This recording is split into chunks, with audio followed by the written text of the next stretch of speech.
Listen up, fives. A 10 is talking. How's everybody doing tonight? How you doing? How's it going? I'm ready. I'm ready for some Ace Attorney. I'm excited.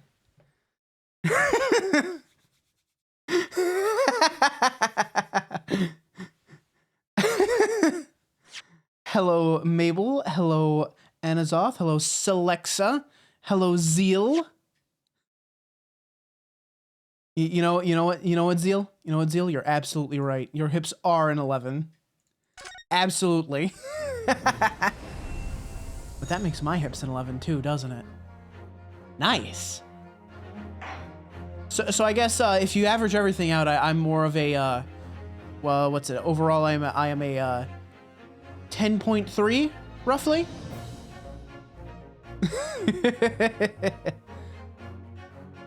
Unamused. Hello. All right, I am very excited. All right, so we're doing the Mabel. Mabel, really? Flattery will get you nowhere. Wait, no. I mean everywhere. Flattery will get you everywhere.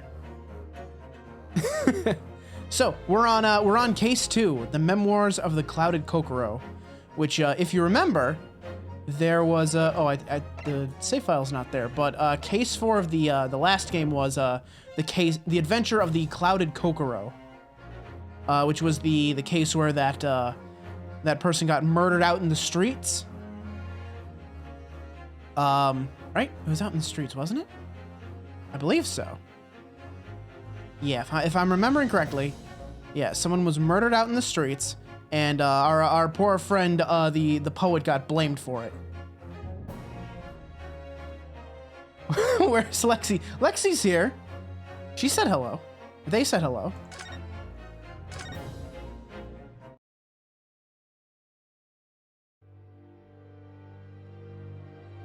Right. I'm remembering this now. Right.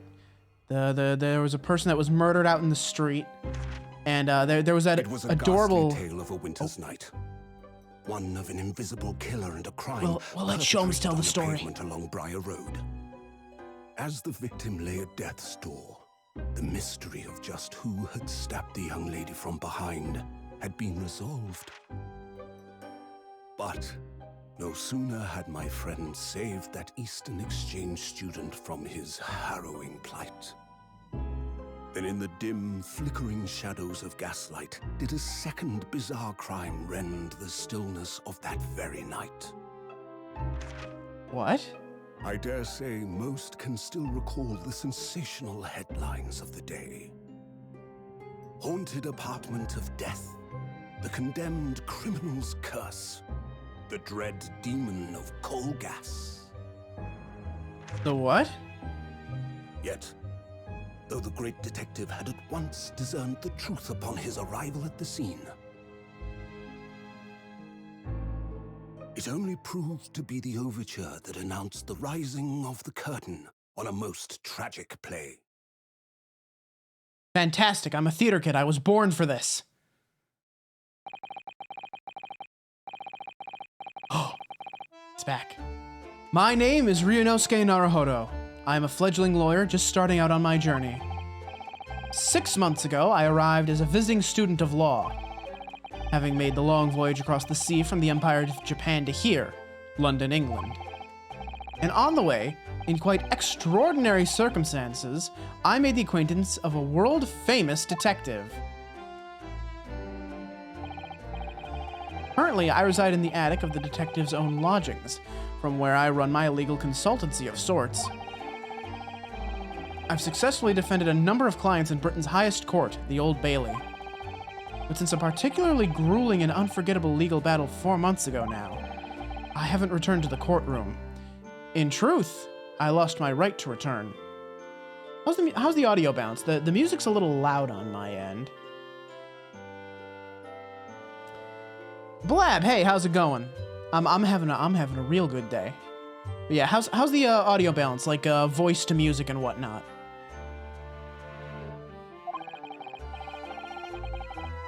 But that epic tale was just one small part of an epic tale.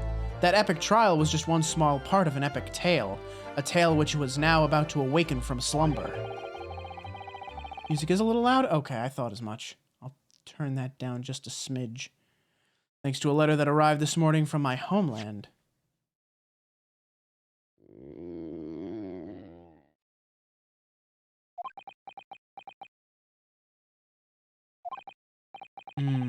What a delicious smell wafting up the stairs. Must be nearly time for breakfast. I'd better go down to Mr. Sholmes' suite and say good morning to the great detective and his flatmate.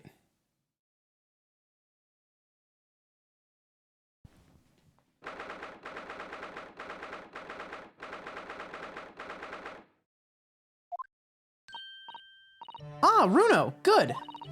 I was just about to call up to you. The bacon's ready. Good morning, Iris. It smells delicious as usual. Before we eat, though, I have some news. I had a surprise this morning. Shh! Not another word, Mr. Naruhodo. This could be just the abstruse thing for my pre-breakfast stagnation-repelling mental stimulation, my dear fellow. Morning to you too, Mr. Sholmes. Ah, yes, I see. So that's it.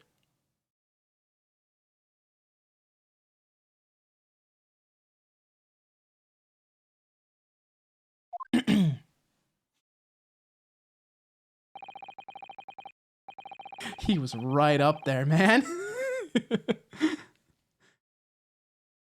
The truth is as clear as day. My faculties of observation have revealed it again. But what are you talking about? You, Mr. Naruhodo, you have this very morning met with a surprise. Well, is that not the case? Really, my dear fellow, it barely warrants explanation. Firstly, your hair is particularly unkempt, somewhat reminiscent of a bird's nest. Secondly, you have neglected to fasten the third button of your jacket. Clearly, when considered together, these two facts point to you having been flustered this morning. Can I talk now? But of course. Though I don't look for admiration, you understand. My hair always looks like this. It's been this way since I first met you. Oh, it has? And the button was ripped off last night, if you remember? By you. Hurley pulled your button off? What were you two doing last night? Ah, yes, I recall the incident now. It was after supper, was it not? As the evening advanced, I picked up my violin and began to play the wailing notes of a haunting tune. But then, to my utter dismay, the third string snapped. Why did it have to happen? Why? Little wonder, then, that in my vexation, I grabbed the first button I saw and ripped it from its proper place. Well, I'd like it back now, please. It's troubling me that I can't fasten my jacket. And it's troubling me that you expect me to know where it is. Somewhere thereabouts on the floor, one presumes. Helpful. What matters at the present time, my dear fellow, is simply whether or not my deduction was unerring. But Hurley, Runo said it when he came in, didn't he? I had a surprise this morning.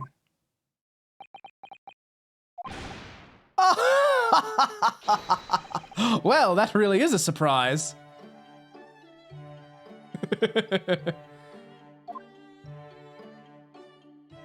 God, I love this man. Yes, this man is the pride of the British Empire, the famous consulting detective, Mr. Sherlock Sholmes. There can't be a single person in the world who doesn't know his name. All right then, enough of this silly conversation. Come and eat this bacon before it gets cold. Mr. Holmes with Alzheimer's. Nah, I think he's just, what's the word? Completely oblivious? Wrapped up in his own little head? Sounds about right to me.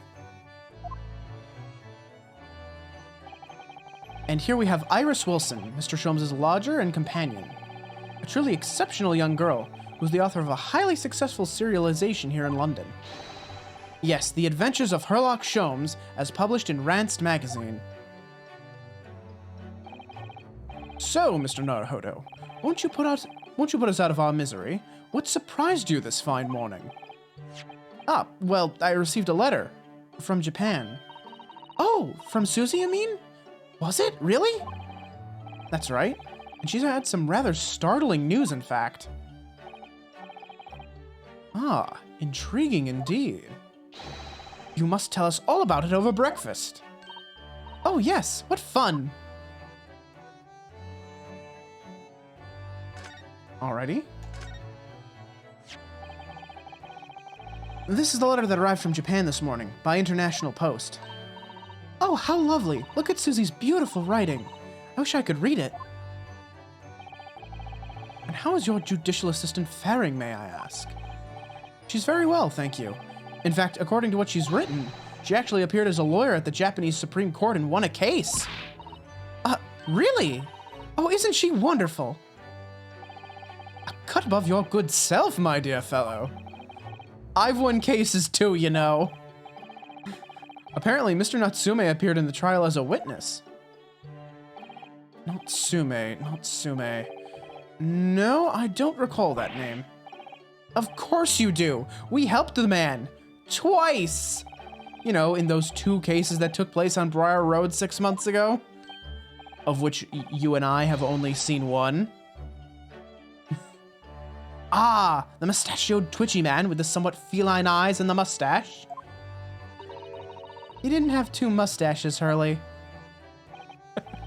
Yes, who could forget those 2 cases? They made a very deep impression on me. Although I must confess, the details are a little hazy now. A very deep impression they made on you, clearly. Lyra! Hey, how's it going? Well, we just started, so the case hasn't even begun yet. We don't even know who's been moited yet.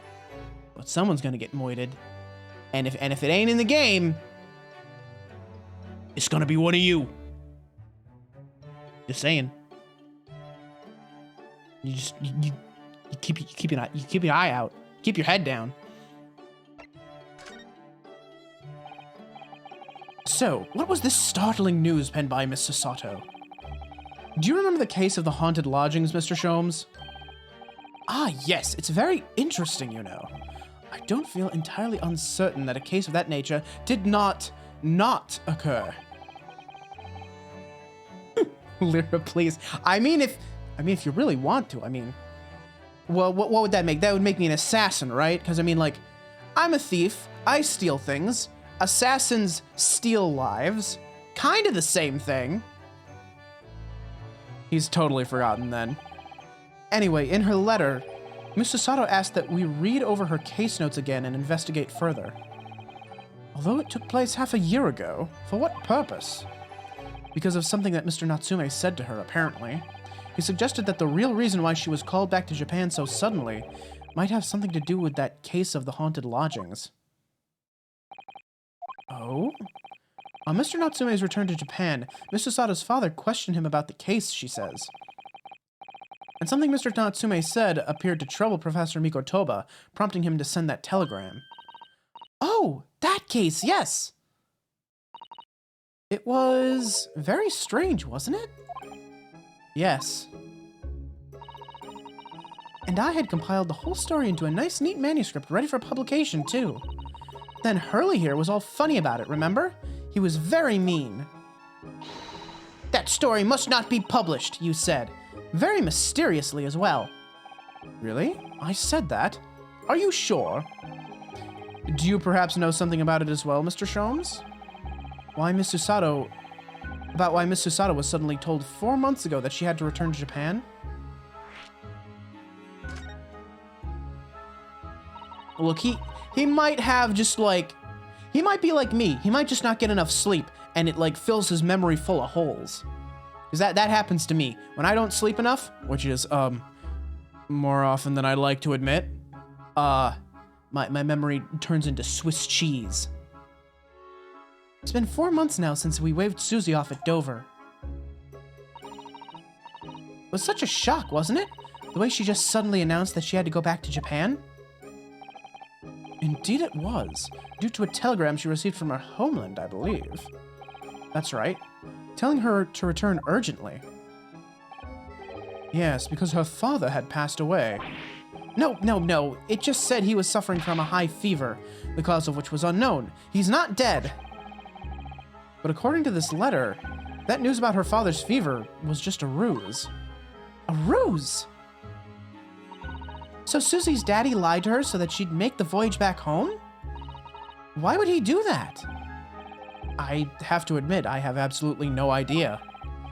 But she believes it's almost certainly related to the case of the haunted lodgings.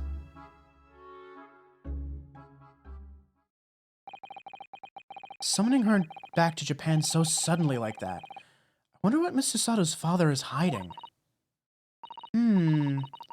Hurley, do you know what it's all about? Oh, he's gotten changed. Ah, well, who can say? What? But you said... Please, I have engagements, my dear fellow. My calendar is quite surprisingly full today. And a stringent analysis of the matter would be excessive, I feel, even if I were quite at leisure. So, man the fort in my absence, won't you, Iris? I will, Hurley. Don't worry. See you later. There he goes. He scuttled off rather quickly there. I think perhaps Professor Mikotoba isn't the only person hiding something here. Soseki-san was involved in 2 cases, but only one of them was forbidden from being published. By, of all people, Mr. Sholmes. Aha! I found them at last. Iris, are they... The notes about the case? That's right. Susie and I compiled them together. The case of the haunted lodgings. Do you want to read them, Runo? Absolutely. Thank you, Iris. I have no idea what secrets could still be hiding in the shadows of this case, but perhaps if I read over the notes again, something might come to light. That's the spirit! Oh, let's see. I'm excited.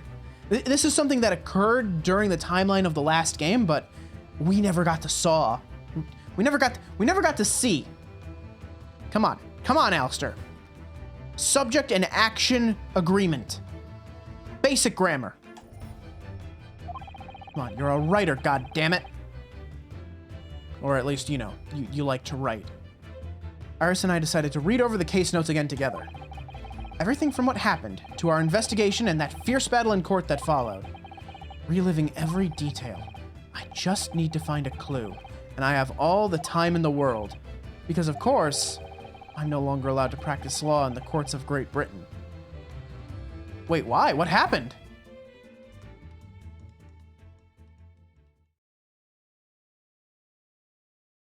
Why is he barred from court? It was 6 months ago. A mysterious incident that unfolded on the wintry streets of London. A young woman was found lying on the snowy pavement of Briar Road with a knife in her back. Fortunately, her life was spared, but she was unconscious for several days following the incident.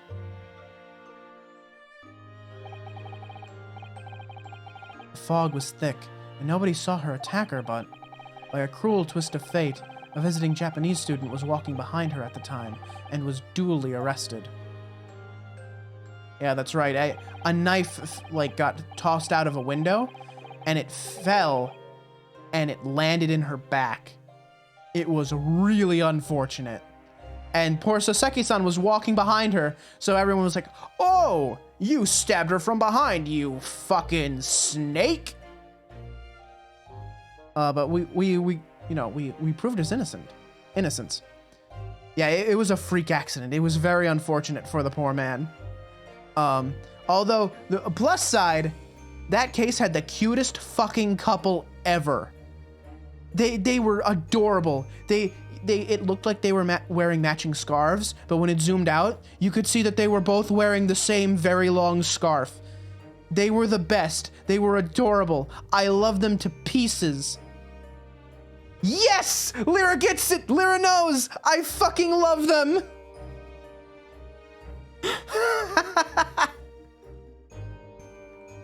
That man was Soseki-san, and the man who effected his arrest was Mr. Sholmes.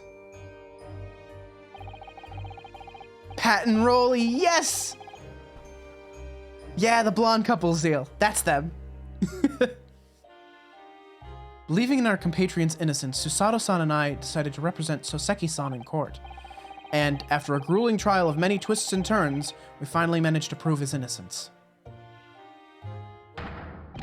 Joyful, joyous, jubilant jubilation!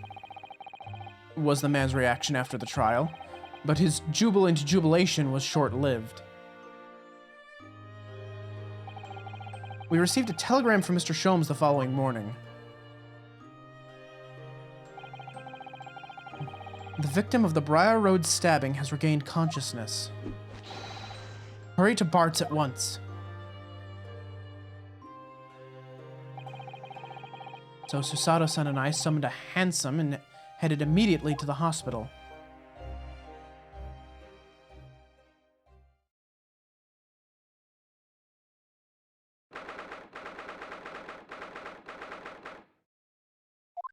Okay, so this is in February, okay. There you are at last. Mouse. Mouse. I love the mouse. Look at him. Look at he. Look at the boy. I love him. Good morning, Mr. Sholmes.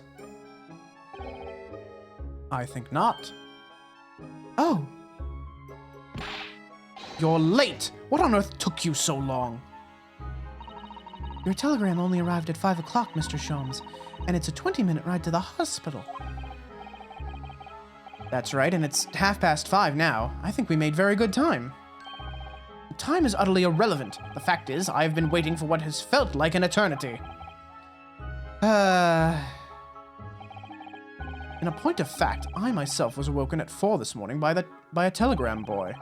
And feeling it was somewhat unjust that I alone had been roused at such an hour, I sent one to you. Well, thanks for that. Anyway, you're here now, so the victim is over there. She's only just regained consciousness. There she is! You should introduce yourselves, and I shall observe from here. So that's the lady who was found in the snow-covered pavement with the knife in her back. Her name is... Ah yes, here we are. Miss Green.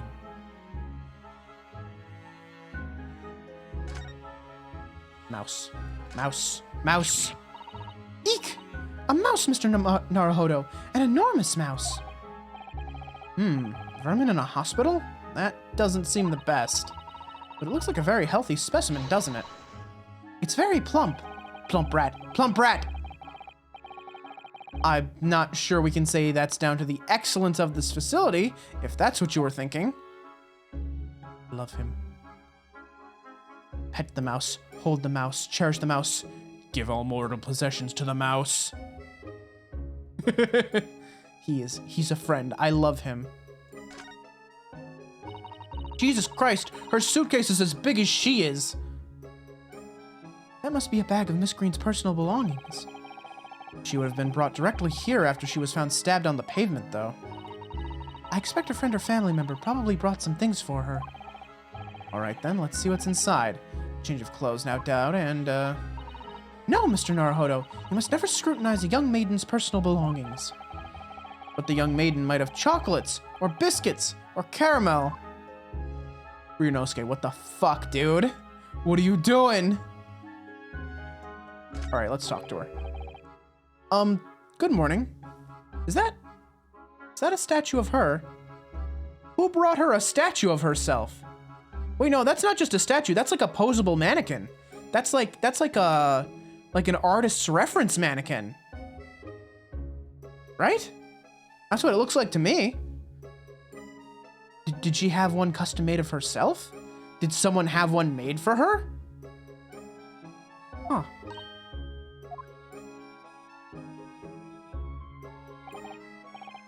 Hello, I'm Ryunosuke Naruhodo from the Empire of Japan.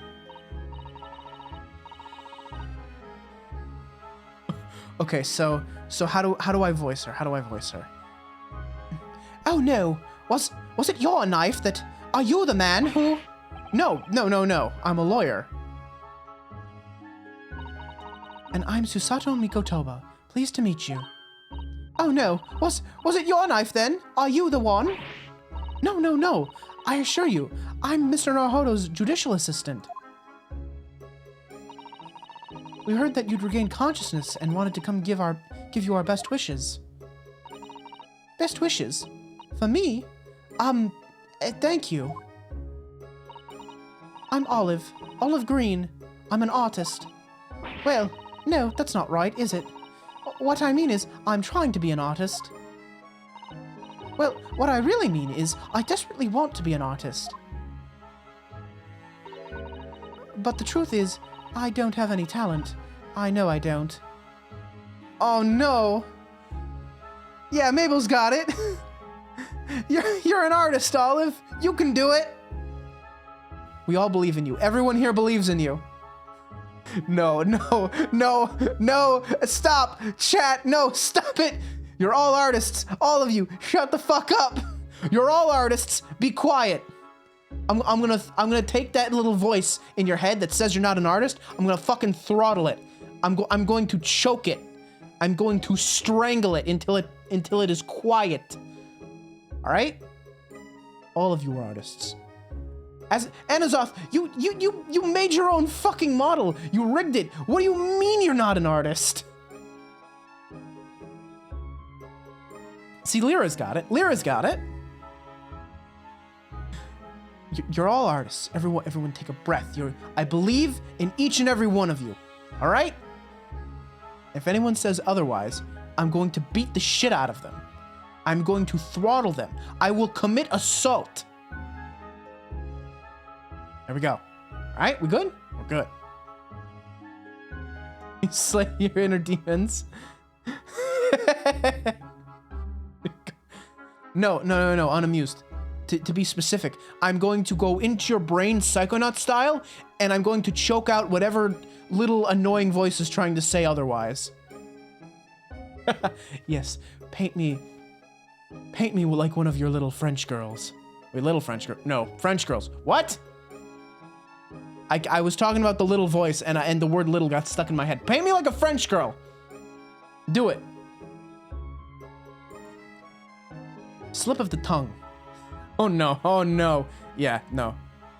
Paint me like one of your French girls. Paint me. Paint me. Wait, what am I quoting? I distinctly remember someone in a show or a video game or something going, paint me. I want you to paint me. With like a really brusque French accent. Was it Spy? No, Spy was seduce me. That was Spy. I'm trying to remember. Fucking. What was it? Hang on. Paint me. What the fuck is this? What? Mamamoo, paint me. No, I don't care about fucking K-pop. That's not what I'm after here. There's like a lot of paint me, scene? Titanic, draw me like one of your French girls, Titanic. I don't think this is a,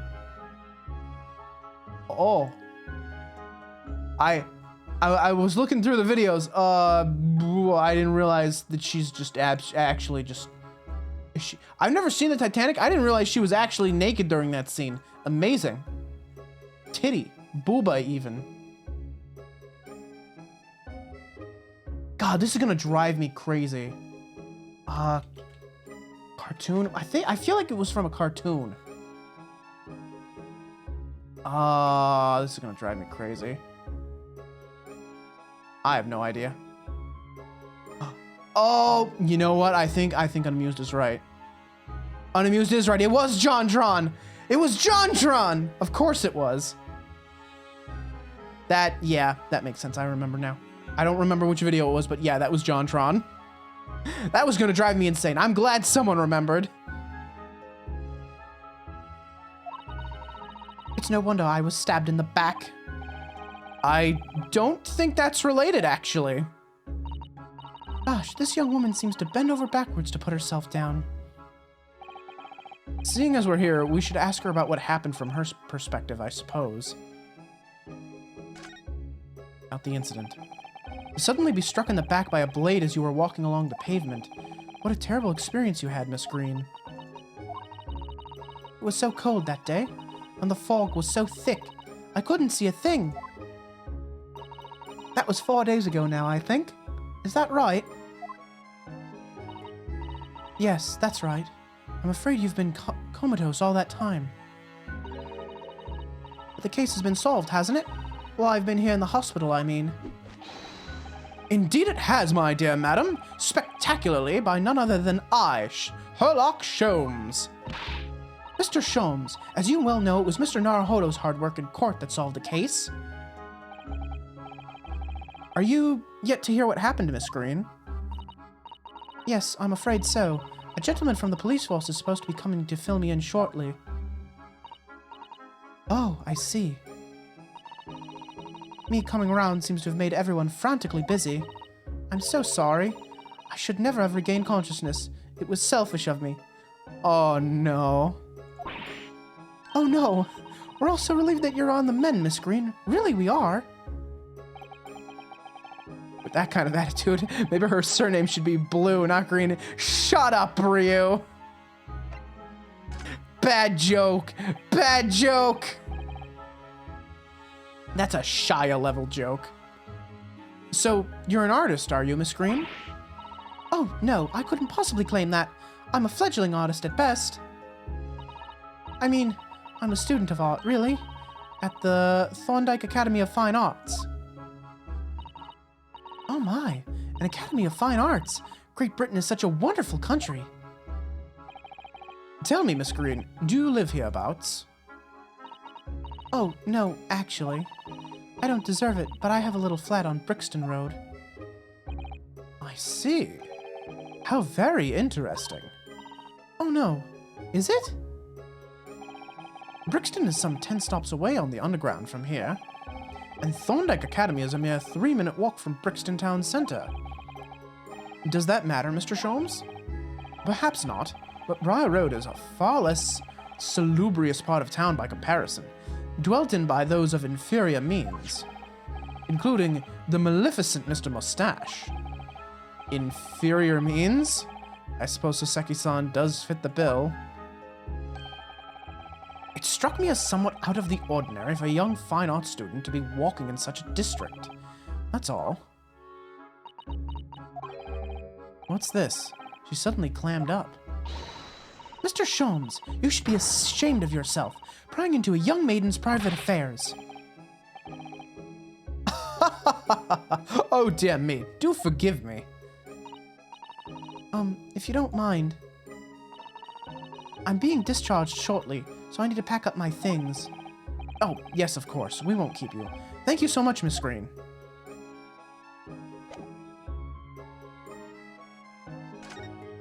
Let me look around a little bit more, shall we? Hang on, I wanna see what else we can see. I wanna know about this figure here, about this like mannequin. This rounded wooden figure isn't the most charming, is it? Ah, I don't think that's a decoration, Mr. Naruhodo. It's an artist mannequin, I believe, used when practicing sketching the human form in different poses. Really? It's not exactly what you'd call a typical figure for that purpose, though, is it? Ryu, what are you trying to say? No, I suppose not. I confess I've never seen one quite so full-figured before. Well, if you want to draw a full-figured person, it's the right tool for the job. Okay, they weren't mean about it. Good, I'm glad. I was worried they were gonna be mean about it. Look, there's a photograph in this frame here.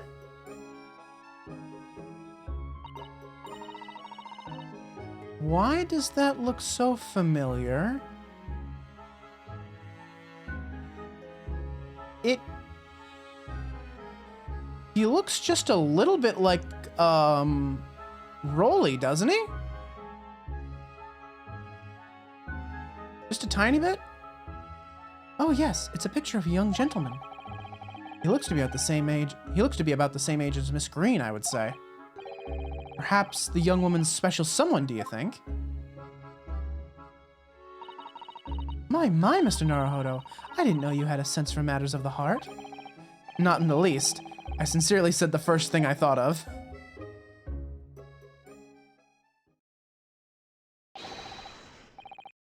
Is there a Mr. Narrowfodder here? Mr. Narrowfodder! Narrowfodder now? Well, if you're looking for Naruhodo, the lawyer, that's me, but... Ah, Mr. Narrowfodder. Good. This is for you. It's a message from a Mr. Saucy Nutmeg. From a Mr. Who?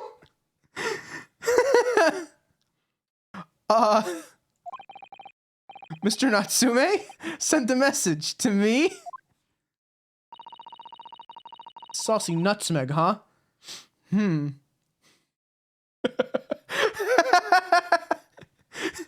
Yeah, who would win, Saucy Nutmeg or Eggert Benedict?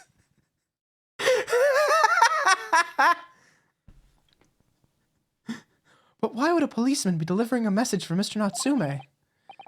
Exactly. What's going on? What's a Scotland Yard constable doing playing delivery boy at this time in the morning? Oh, what are you waiting for? Let me see that. Oh. Well, this is most unexpected. Is something wrong, Mr. Sholmes?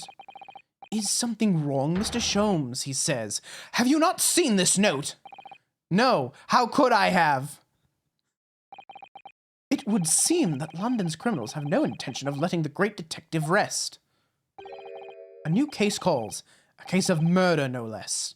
We must depart at once. Murder? Call a cab. Time is of the essence. But the trouble is, we've yet to read Mr. Natsume's note. I was thinking we ought to pay him a visit in his lodgings once we did. That will be entirely convenient. Convenient? What do you mean? It's all here in the note, my dear fellows. The murder we must investigate took place at Mr. Mustache's lodgings. Wait, what? I'll hail a...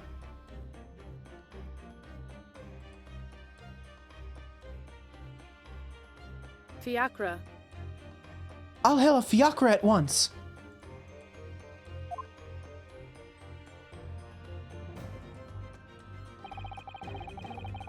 It was only yesterday that Soseki-san was in court and we were dispelling doubts about his innocence. And now, the very next day, there's a murder at the man's own address? He may very well be the unluckiest man alive. Or so it seemed to us at the time, but we were soon to discover it was worse than we thought. Well, he did say that he felt like his lodgings were cursed. Like, even in the first game, he said that place felt cursed to him. Oh, Christ! I can't believe they murdered Kefka! What on earth? Oh my, the gentleman is deceased without question. He's dead. Locum student, Mr. Naruhodo Esquire. Mr. Natsume? Oh, why? Why is this happening? Why to me? I've only just got out of court yesterday. I was finally home after 2 days of misery. And then I wake up the next day to this. No early bird should catch a worm like this. Woeful worm without wiggle. I see you're in high spirits again this morning, Mr. Mustache. Not the horrible Herlock Sholmes. Shoo! Shove off! Show yourself the door! I never invited you! Mr. Sholmes came here with us. I'm quite sure he'll be able to help you, Mr. Natsume.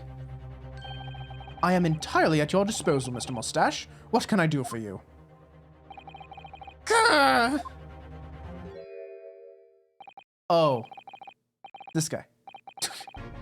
Here they are already, the busybodies. Ah, Inspector Gregson. What a pleasant surprise. Pleasant, is it? Gives me heartburn every time I see your face at a crime scene, Sholmes. Ha! I deduce, Inspector, that your heartburn is a result of your excessive consumption of fried food.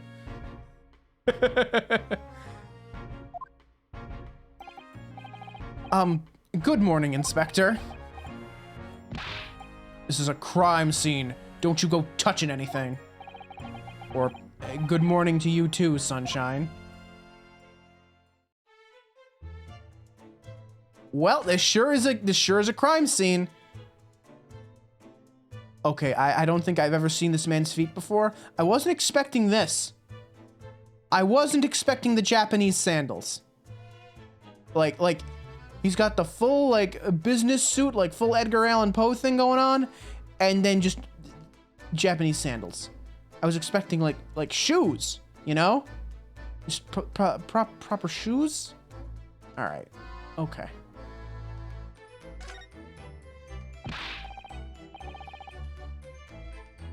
Oi, I said hands off. You're gonna mess up my crime scene. I can never remember, I can never, like, tell if I want to give him a southern accent or a British accent. It swaps, you know. He's kind of in flux. That's part of his character charm. Get the feet for free, boys! Free feet! Free feet! Oh, no, I just wanted to look, that's all. No chance, I know your kind. You'll mess it up just by looking at it. Someone's in a bad mood. There's certainly some bad air in here, isn't there? Alright, it sounds like I'd better talk to the inspector first and try to curry some favor. I think I'll talk to Natsume first. What a terrible thing to have happened. It's only been 3 days since I was arrested for the incident on the pavement outside. And then, having finally regained my freedom, it starts happening all over again. Endless existence of excruciating experiences. So the victim lived here on the ground floor, and your room is just 1 story up, isn't it? Is that a British spelling, or is that is that a typo? Do we have a typo already? Do we got a typo already, boys? Yes, that's right. In a way, we were neighbors, I suppose. So, did you know the victim? Were you friends?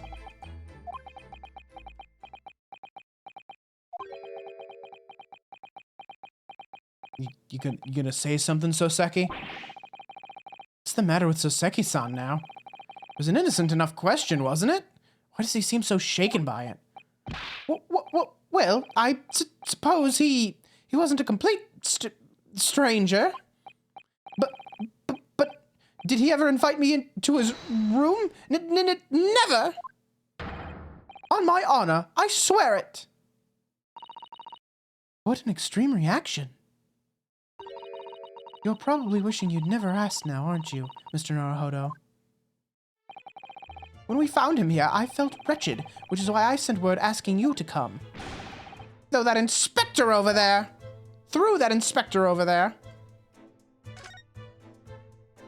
Alright, let's talk to Mr. Got his badge revoked after he colluded with a fucking murderer. So, Inspector, what was the victim's name? Who was he? Mr. William Shamspeare. I thought Lyra was just making a joke. Holy shit, what a name. He was a lodger here. As you can probably tell, he was an actor. A bit of a dead loss as it happens, or just dead. Gregson, a man is dead. Gregson, the man is dead. You don't... Come on now. Mr. Shamspeare. It was the landlord, old Mr. Gyarados, and the other lodger, Mr. Natsume, who found him. Fella didn't rise at his usual hour, so Gyarados got worried and kicked the door down. But doesn't Mr. Gyarados have a bad leg?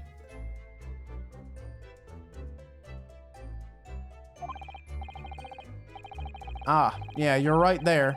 It was that jittery Japanese hunchback over there who actually did the kicking. Really?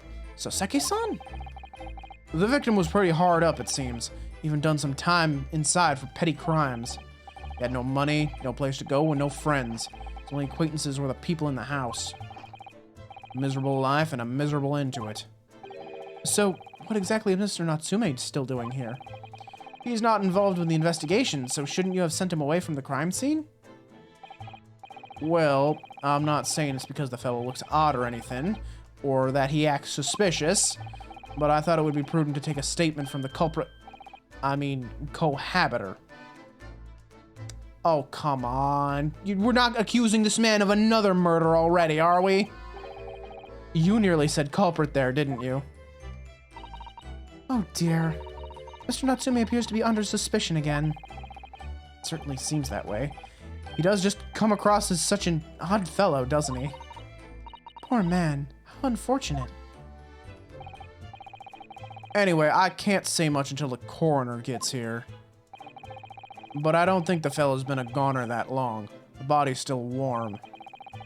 Even if the inspector would allow it, I don't think I could bring myself to touch a dead body. Sholmes? Sholmes, what are you doing? What are you back on your bullshit again? Mr. Sholmes, what are you doing? Ha! You need only observe to know it, my dear fellow. Investigating, naturally. There's nothing natural about that pose. Seal's right, it's a fucking JoJo pose. Mr. Sholmes, have you made some miraculous discovery? Patience, my dear madam, patience. We've not been here in this room 5 minutes. So far, all I've managed to deduce is what actually happened. My goodness. But isn't that everything we need to know, Mr. Sholmes? Now that you propose the idea, I believe one could indeed see it that way. Yes. I would say that's everything, yeah. At the present time, I've managed to draw 2 incontrovertible conclusions. The first, that there was a physical struggle here last night in which the victim fought for his life. Ah! Mr. Natsume, what's wrong? Is something that Mr. Sholmes said significant somehow? No, don't mind me. Forget I was here.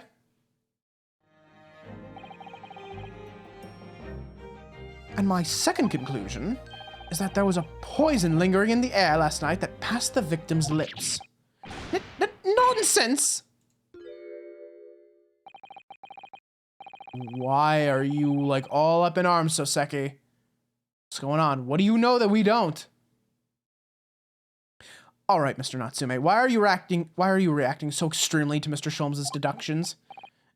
No, please, pretend I'm not here. Invisible, ineffable, inscrutable, insignificant. Impossible to ignore.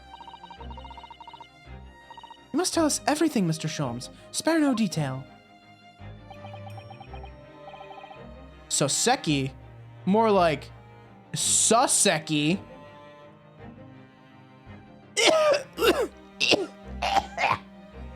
Sorry, whenever I make a joke like that, it takes a year off my life. I age prematurely. Let the theatrical tragedy before us be unraveled by my deductions, presented for your pleasure in 2 acts. We've heard some truly astonishing great deductions from Mr. Sholmes in the past. No doubt this will be no exception. What miracles will unfold before our eyes this time? So, my dear fellows, for your delight and wonder, let the curtain rise. For Herlock Sholmes' Logic and Reasoning Spectacular, Act 1. Yes, I love these. I love these so much. The game is afoot. Topic 1. Cause of death.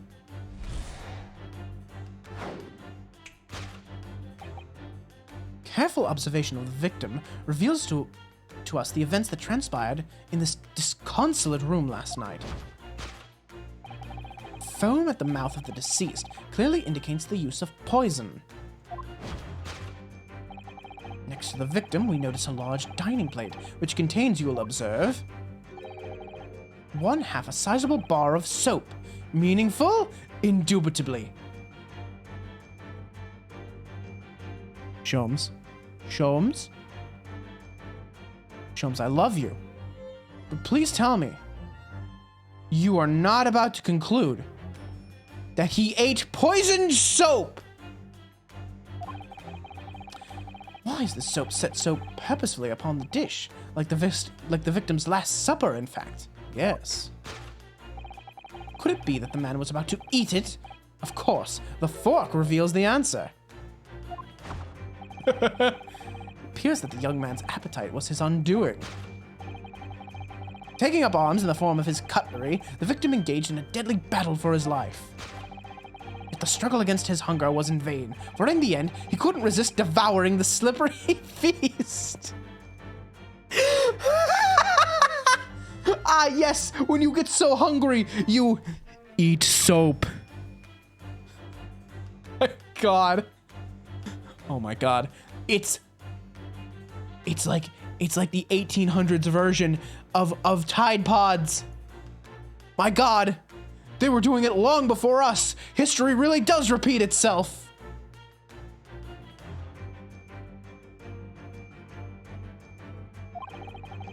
But London's foul soap is besmirched by foul poison. Yes, the victim's life was claimed by poison that tainted the contents of the plate. The soap and the lather about the young man's mouth are too perfectly matched to ignore. Are we sure that's soap? It kind of looks like a piece of cheese or like a big block of butter. The cause of death was clearly intoxication due to excessive ingestion of foul soap. Yes, the man clearly choked to death when he ingested that Tide Pod. The forbidden snack. But truly, who could resist? I certainly couldn't. In fact, I think I might have a little bit right now. Though personally, I have a greater interest in the taste of foul candle wax, of course. Oh my God! I make a joke, and the game's like, ah yes, we also thought that would be a funny joke. We're on the same wavelength here. Like me and the game, we're like besties right now. We are reading each other's minds. Conclusion: poisoning from soap ingestion. Topic 2: suicide or murder. The cause of death identified, we proceed to Act 2, where we ponder the next question. Was this suicide or murder? The audience will recall that death occurred during the victim's last supper. Did the man dine and die alone? A single teacup suggests the answer. To draw a conclusion on such meager evidence would be foolish, however, certainly. A careful criminal could have absconded with his own cup to cover his tracks. Well, allow me to lift the veil of doubt, my dear fellow. Indeed, what reveals the answer, of course, is the broken lock. Though forced open now, at the time of the incident, this door was locked. And the sole key was in the victim's pocket. In other words, when the victim consumed the poison, he must have been alone. Alone with his inferior soap, from whence wafted an inferior scent. And with that acrid aroma lingering in the air, the victim met his end, in tragic solitude. We can take comfort only in the fact that his soul was well cleansed on its way to the hereafter.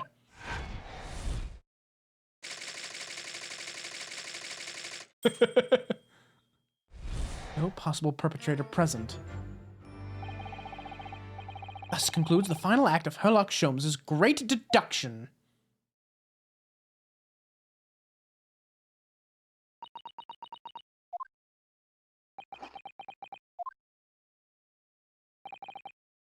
There's just one thing, Mr. Sholmes. You are disposed to identifying just one thing, aren't you, Mr. Naruhodo? Pray, what concerns you? Well, no matter how hungry he was, do you really think the man would have eaten soap? It is quite apparent that this man had barely a penny to his name.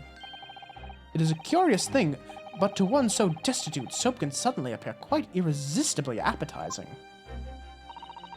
How extraordinary! In truth, I have tried a little soap myself in the past. You've eaten it, you mean? My dear fellow, it was some time ago now. My postulation was that it would cleanse my gut. And did it? As I writhed in agony on the floor and spilt the contents of my stomach, yes, I believe it did. It's funny, my mom used to tell me that when she had a bout of like really bad nausea, her mother, my grandmother, would have them drink like dishwater, like water mixed with a little bit of dish soap to make them vomit, to force them to vomit.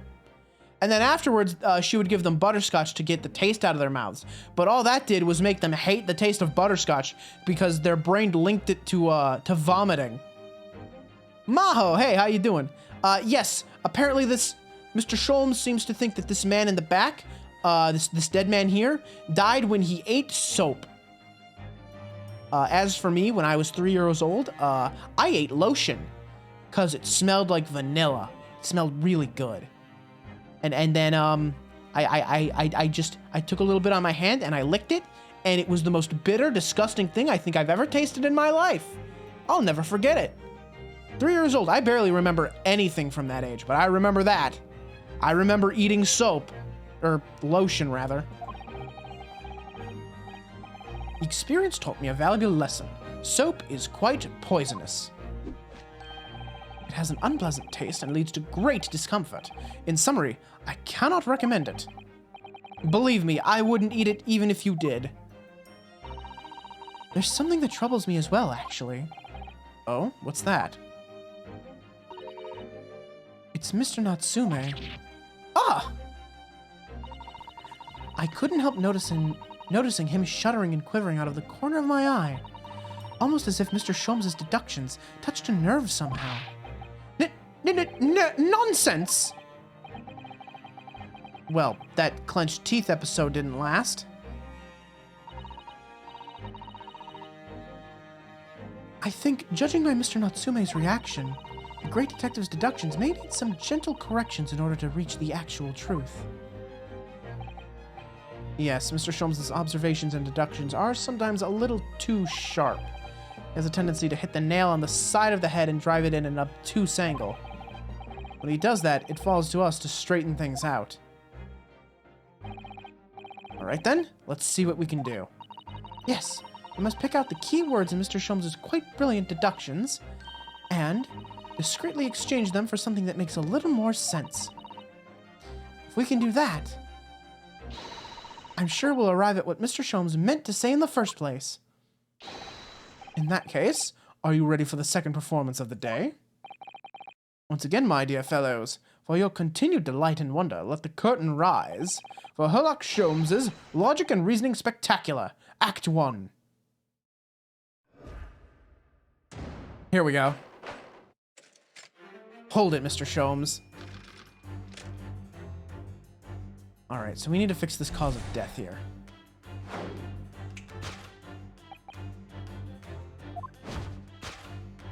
Right, foam at the mouth indicates poison. To observe, 1/2 of a sizable bar of soap. Meaningful? Indubitably. Victim's last supper. Could be that the man was about to eat it. Of course, the fork reveals the answer. Well, you can't deny that that fork implies the man was eating something or about to eat something. Yes, that's true. If I were to decide to eat some soap, I should prefer to use a fork than attempt it with chopsticks. And, of course, only half of the bar of soap is left on the plate. But might there not be some other explanation? Something material that proves whether or not the man really ate some soap. Let's see.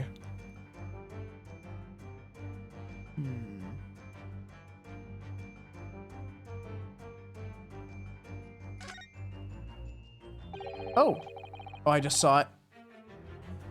I suppose you'd eat soap with a fork, would you? I don't think it's a question of which implement you'd use. You shouldn't eat soap, full stop. But then why? Why does the man have a fork in his hand? Oh dear. I understand your frustration, Mr. Naruhodo, but please don't take it out on me. The point is, if we decide that the man used this fork to eat the soap, we wouldn't be changing Mr. Sholmes' deduction. So we really ought to consider some other clues. Like this, way over here. The other piece of soap. Look, there's more soap on the floor here. Mr. Shamspeare must really have loved this stuff. Let's not jump to conclusions, Mr. Naruhodo. Look closely at this soap. You see that it would fit together perfectly with the half a bar on the table. How can that be? I think they are two halves of the same bar that broke apart. Why, I believe you might be right, Susato.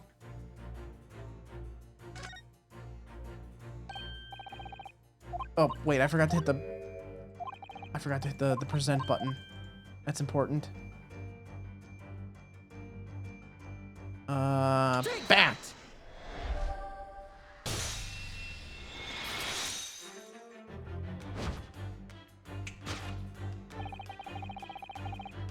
Could it be that the man was about to eat it? Of course, the other piece of soap reveals the answer. It being the other half of the soap on the table. In short, the victim was not eating soap at all. But it's obvious, really, for no depths of hunger could drive any man to attempt to eat soap. Even I, with my unquenchable thirst for practical knowledge, only took a single bite. But that begs the question of how the man was poisoned, because there's no sign of any food on the table. An excellent observation, Mr. Naruhodo, and one that furnishes us with the answer we seek. But London's foul soap is besmirched by foul poison. Yes, the victim's life was claimed by poison that tainted the contents of the plate. I'm gonna guess it's the tea. More sense. Perhaps he's suggesting the man licked the soap rather than ate it. If soap in London is that poisonous, I don't think I want to be washing my hands with it. There are no signs of any food in this room at all. Of course, food isn't the only thing that passes people's lips, is it?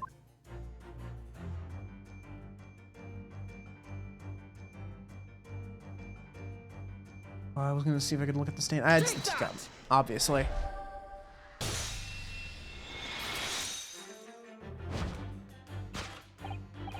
Yes, the victim's life was claimed by poison that tainted the teacup. Indeed, cups have been the vessel of choice for practicing poisoners over the centuries. And it would appear that this victim drank every last drop. There's no sign of food anywhere in the room. Which leads us to the immutable conclusion. The cause of death was clearly intoxication due to the ingestion of poison contained in this teacup.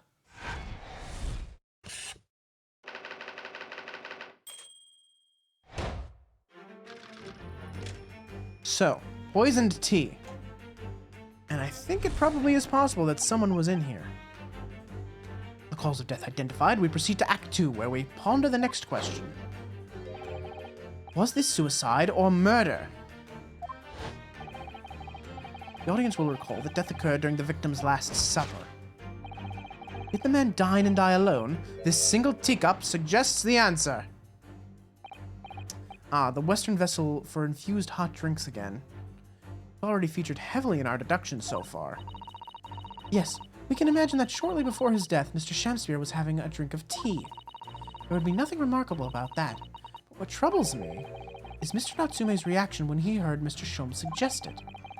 There's more to this deduction than it seems.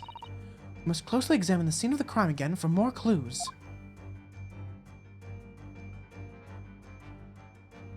Let's see. There should be some proof that someone else was here. Let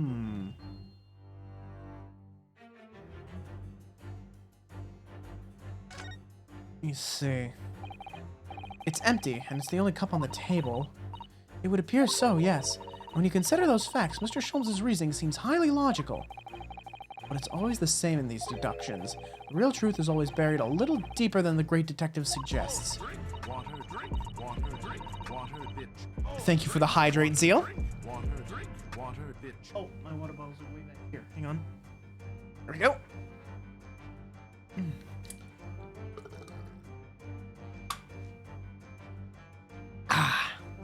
Thank you. Mr. Naruhodo, you seem very dubious of Mr. Sholmes all of a sudden. Let's see. Could be... Oh! Well, yeah, that'd do it. Take that! This is another fucking teacup. Sholmes, how did you miss that? How do you miss these things? The man's holding it in his goddamn hand. Did the man die and die alone? This other teacup suggests the answer. Yes, there were 2 teacups in this room all along. Ah! In other words, this is a strong indication that the victim's last supper... there was a guest present. Who looks an awful lot like Eggert Benedict, doesn't he? Look at that silhouette. That looks an awful lot like Eggert. With the fucking top hat. At the very least, we can say now with certainty that somebody else was here in this room last night making tea with the victim. What are you talking about? Utterly, unbelievably, unjustly unreasonable. To draw a conclusion on such meager evidence would be foolish, however, certainly. In which case, what more can we deduce about this possible guest at the table? Well, allow me to lift the veil of doubt, my dear fellow. You mean to say you know who exactly was in this room at the time of the victim's death? Indeed. What reveals the answer, of course, is the broken lock.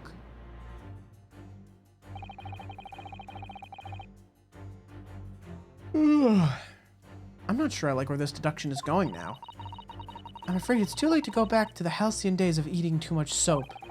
But the identity of the guest who was in here last night when the victim passed away is something I have a very bad feeling about. Well, you can try to ignore your feelings, but we cannot ignore the truth, Mr. Naruhodo. No, I suppose not. Time to look around again.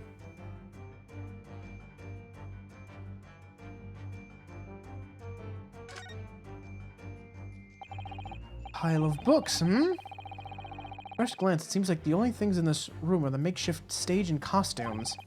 I overlooked these 3 books initially. I wonder what they are. Let's see, the titles read... Picture of Monsieur Lecoq, Canterbury Yearnings, and A Meal for Gabaro. Oh no. Oh no. Those are the 3 books that Soseki bought at the bookstore. Ah, shit. Wait. I'm sure I've heard those titles before. It could just be an incredible coincidence, but they're the exact same 3 books that Mr. Natsume purchased the other day. What? Yes, on the day of the unfortunate incident when Miss Green was stabbed, Soseki-san had just been to the bookstop and bought them, that's right. And now those 3 titles are here in the room of the victim. Yet Mr. Natsume claims never to have been here before. What does this mean, do you think? I really don't know what to make of it. Uh-oh. Soseki, what were you doing in here? This is a real problem. Indeed, what reveals the answer, of course, is the pile of familiar books. Hang on, I'm gonna... Oh, I bumped the mic. Hang on, I'm gonna stretch a little bit.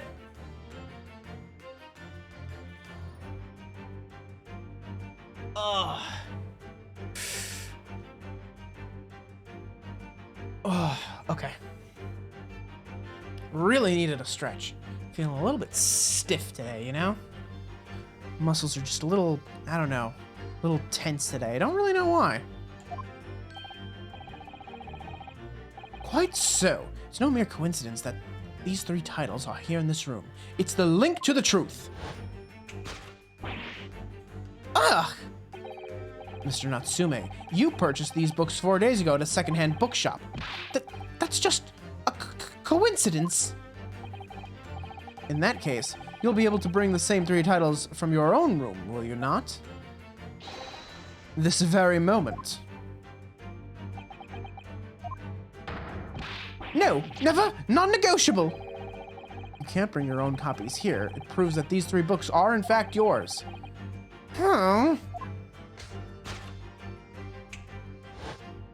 Oh my god, look at the pose. Having purchased the books 4 days ago and returned to your lodgings, you were arrested the very next day. So you could conceivably have brought the books here on that evening, but you never mentioned that. In other words, you could only have brought these 3 books here to the victim's room.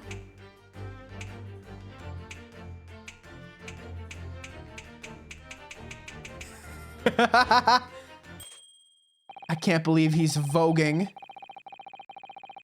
Last night, having returned to your lodgings after the trial concluded at the Old Bailey.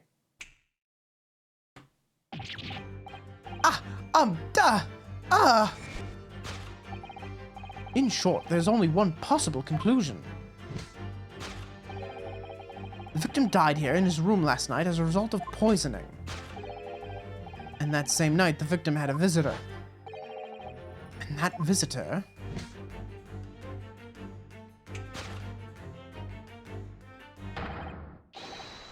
was you, Mr. Soseki Natsume. What a face. Thus concludes the final act of Sherlock Sholmes' great deduction.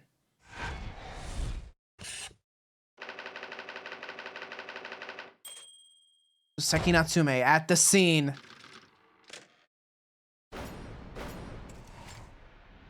Elementary.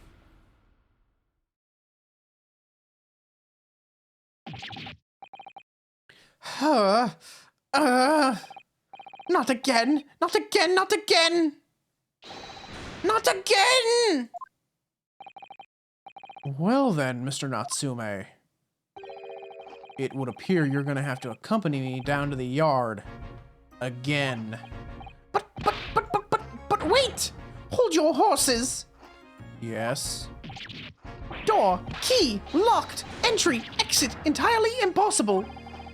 He's so flustered he's being even stranger than normal. What, you think that's an alibi? You could have just made a copy. What? You live in the same building after all. You'd have plenty of opportunity, I'm sure. But... Misery me! Sorry, sir. You'll get your chance to give your side of the story later. The facts speak for themselves, Mr. Mustache. Ugh! You horrible Sherlock Sholmes! Really has found himself an arch rival now, hasn't he? Come on now, no dilly-dallying. Outside, there's a carriage waiting. No lollygagging. Welcome, student Mr. Naruhodo Esquire. I never imagined I'd be in this position again, but... You have to help me, please! Please! I'm innocent! Alright, I understand. We'll come to your cell later and talk about it. And one more thing. Oh, yes? My poor little kitty cat. Please give him his breakfast for me.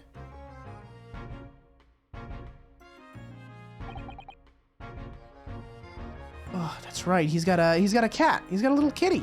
We need to, and I mean, you know, he's gonna be in prison again, so we gotta take care of it. His evil curse still apparently unbroken. Soseki-san found himself once again the prime suspect in a case of murder.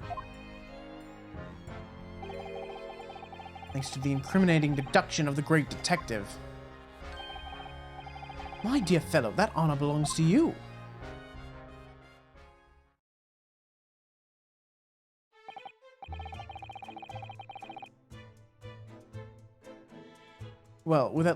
Well, at least that means Inspector Gregson is no longer here.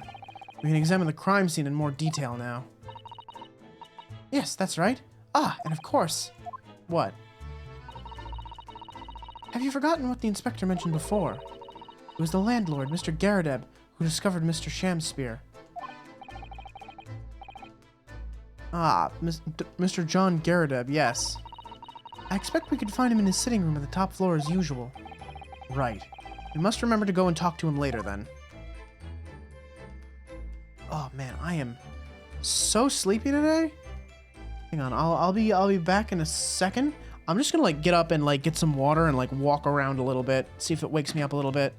I can't go drinking G Fuel tonight because it is like almost 9 p.m. and if I drink G Fuel, I will be up all night. Give me like 2 minutes. I'm just gonna like splash some water on my face or something. Be right back.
All right, I feel much better now. There we go. I just, I splashed some cold water in my face. I feel much better now. Much more awake. As one would hope. Ah. All right. Thank you, Zeal. Thank you. It's funny. Whenever you say that, all I can think is Prince Ali, glorious he, Ali Ababa. Big Maho, no, we don't drink pilk around here. Oh, have you ever seen pilk? I think I knew someone who like tried drinking pilk one time, and they said it was like the most foul thing they'd ever drank. I think the what's it, the pepsin? Is that what it's called? The enzyme that they use to make Pepsi. Is that what it is? Pepsin? Is that what it's called? It's a stomach enzyme. Pepsin? Yes, it is pepsin. I was right. See, I'm very smart. Anyway, I believe the pepsin, kind of like curdles the milk a little bit. That's what I've heard anyway. I don't know how true that is, but, it very well could be the case. In which case, gross. All right. Now we can finally take a look around here. Ooh, look at that. Big fucking king's robe. I want this. This is mine now. I'm stealing this. Derail, hey, how's it going? How you doing? We're having a good stream. We found, William Shamspear. He's dead. We thought he ate some soap, but, no, he got poisoned from something. I don't know. Our poor friend Soseki is been accused a second time. He just got out of like court like a day ago, and now he's about to be he's been arrested all over again. Look at these extravagant, bright costumes. Somehow they look out of place in this room with its grim, shady goings-on. This one looks like a king's attire. A king? I've always dreamt of being a king. I don't have to dream.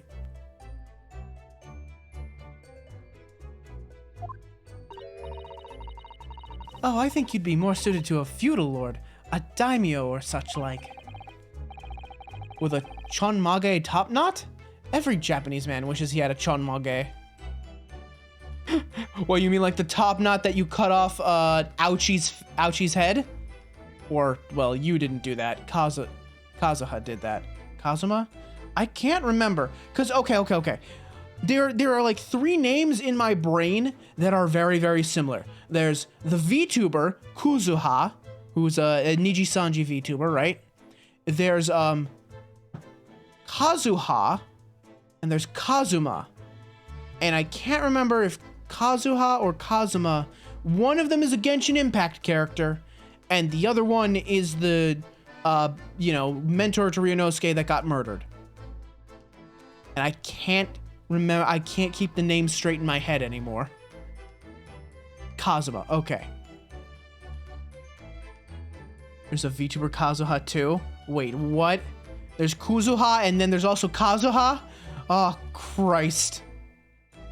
Oh, no. Oh, I'm gonna lose my mind. Kazuma Mishima from Tekken. Oh, no. Oh, why do they all have to have such similar names? Also, yeah, to be killed by soap. Well, thankfully, the soap wasn't what killed him. We figured that much out. We thought it was for a moment. We thought maybe he ate the forbidden snack. The 18th century Tide Pods, but nah, he didn't eat the soap. I was about to say nah, he's fine, but no, he's not fine. Something else murdered him. Oh, you'd look so wonderful with one, and you already have the sword. Can you imagine what would happen if I walked around the streets of London with a chonmage and a sword? Imagine you'd look like a pretty incredible badass. As we've seen from the outside, the window is completely bricked up. A vestige of the former window tax that Britons had to pay. What strange things they used to tax in Great Britain. I mean, making people pay for the number of windows they had in a property. It's extraordinary. It's heartbreaking to think of the poor having to block up their windows just to avoid an unaffordable tax. Oh!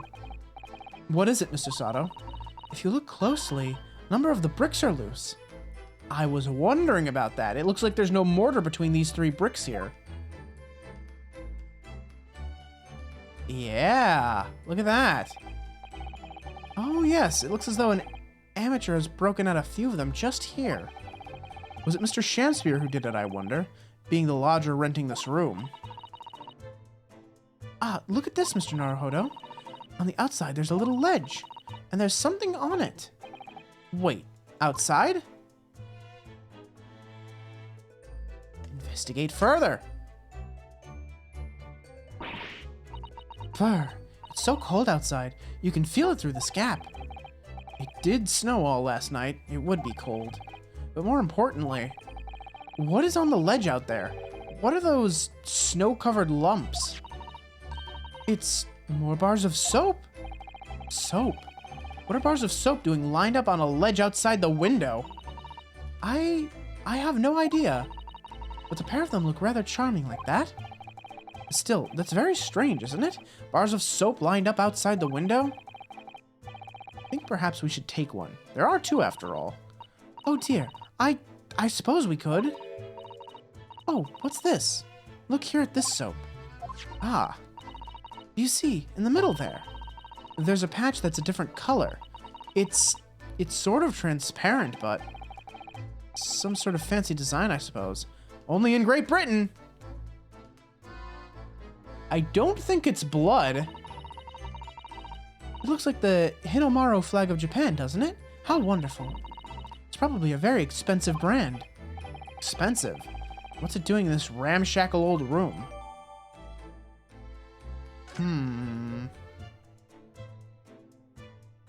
A wax seal? Possibly?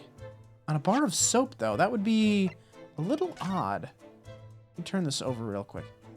Okay, so yeah, that's definitely not blood. It is like engraved like in the soap.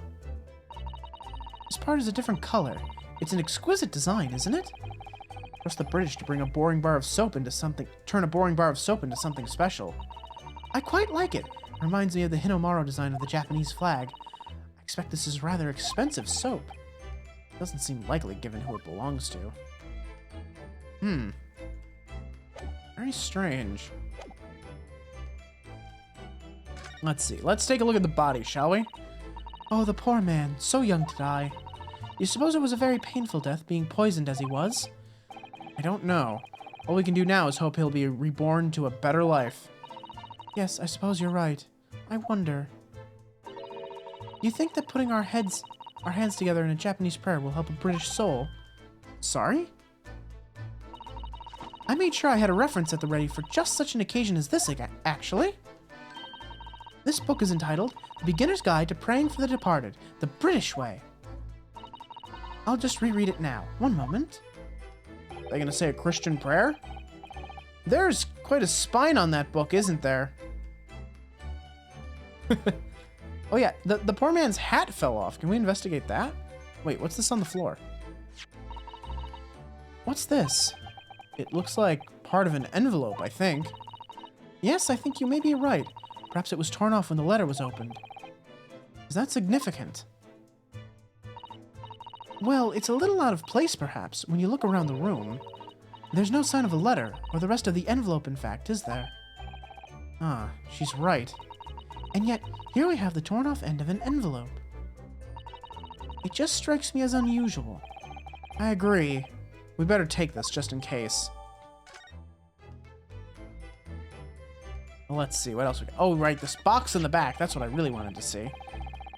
And here we have another disproportionately large machine. Looks like a meter of some kind. Ah, this is a gas meter, I think. It seems that in this district, residents pay for gas as they use it with coins. Ah, I see. Yes, now that you've pointed it out, I can see that there's a slot just here that looks like it would take a coin. So you mean if you put a coin in here... That's right. That would buy you about 2 hours of gas for lights and heating. So, if you were a poor person with no money, you'd have to sleep in the freezing cold? Yes. Or if you were a scatterbrain with no change because you forgot to exchange your money at the bank. Thank goodness there's no meter in our office. Alright.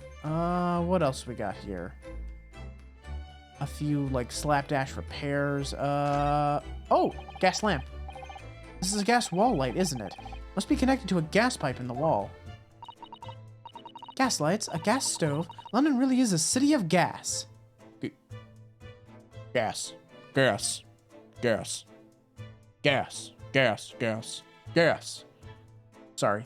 I shouldn't be stealing other people's jokes. But I mean, you know. I am a thief.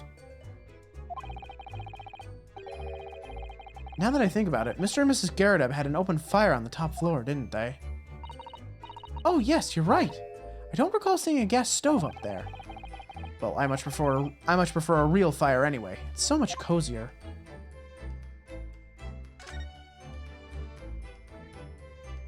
Let's see. What do we got over here? This is like a stage he made for himself? Looks like, yeah, it looks like a backdrop that he, like, cobbled together.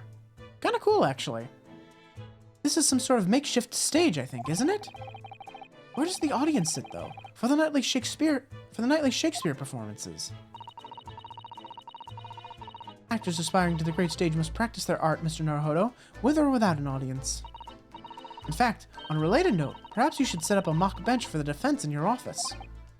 What? Then you could practice your art every single day.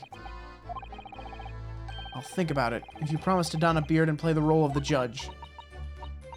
Well, if that would help you achieve your goal. This I have to see.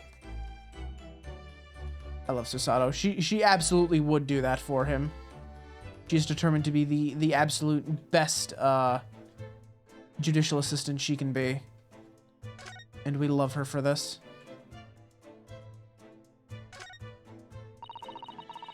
There's not much on these shelves, is there? Just this wine glass and bottle. Both of them are cracked. Yes. Not much use, are they? What's the matter? Oh, I was just reminded of the Reaper, that's all. Prosecutor Lord Van Zykes? Yes, he's so reckless with his wine glasses. I was thinking it's a waste and that he should donate some to the needy. You can suggest it next time we meet. Well, we got a reference to the boy at least. They acknowledge him. We'll get him very soon, I'm sure. That everything then. I think I got everything.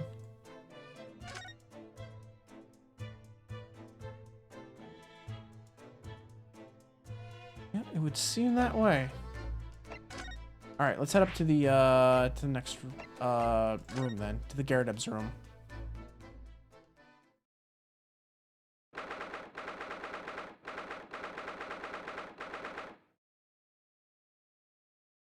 Mabel!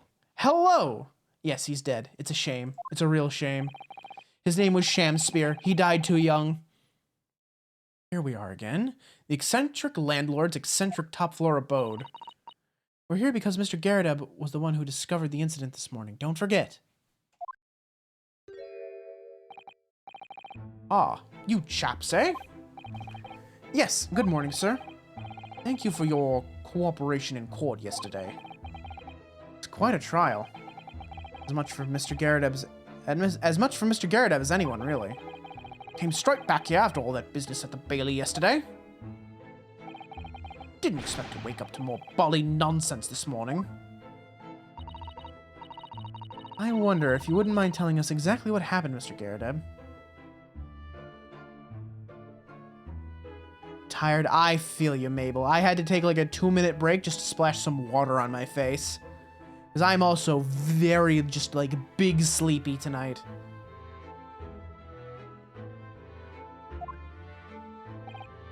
Oh yeah, he's very moon-shaped. Yes, I suppose you'd like to know about that dead loss of an actor chap in the ground room floor. Those were exactly Inspector Gregson's words, weren't they?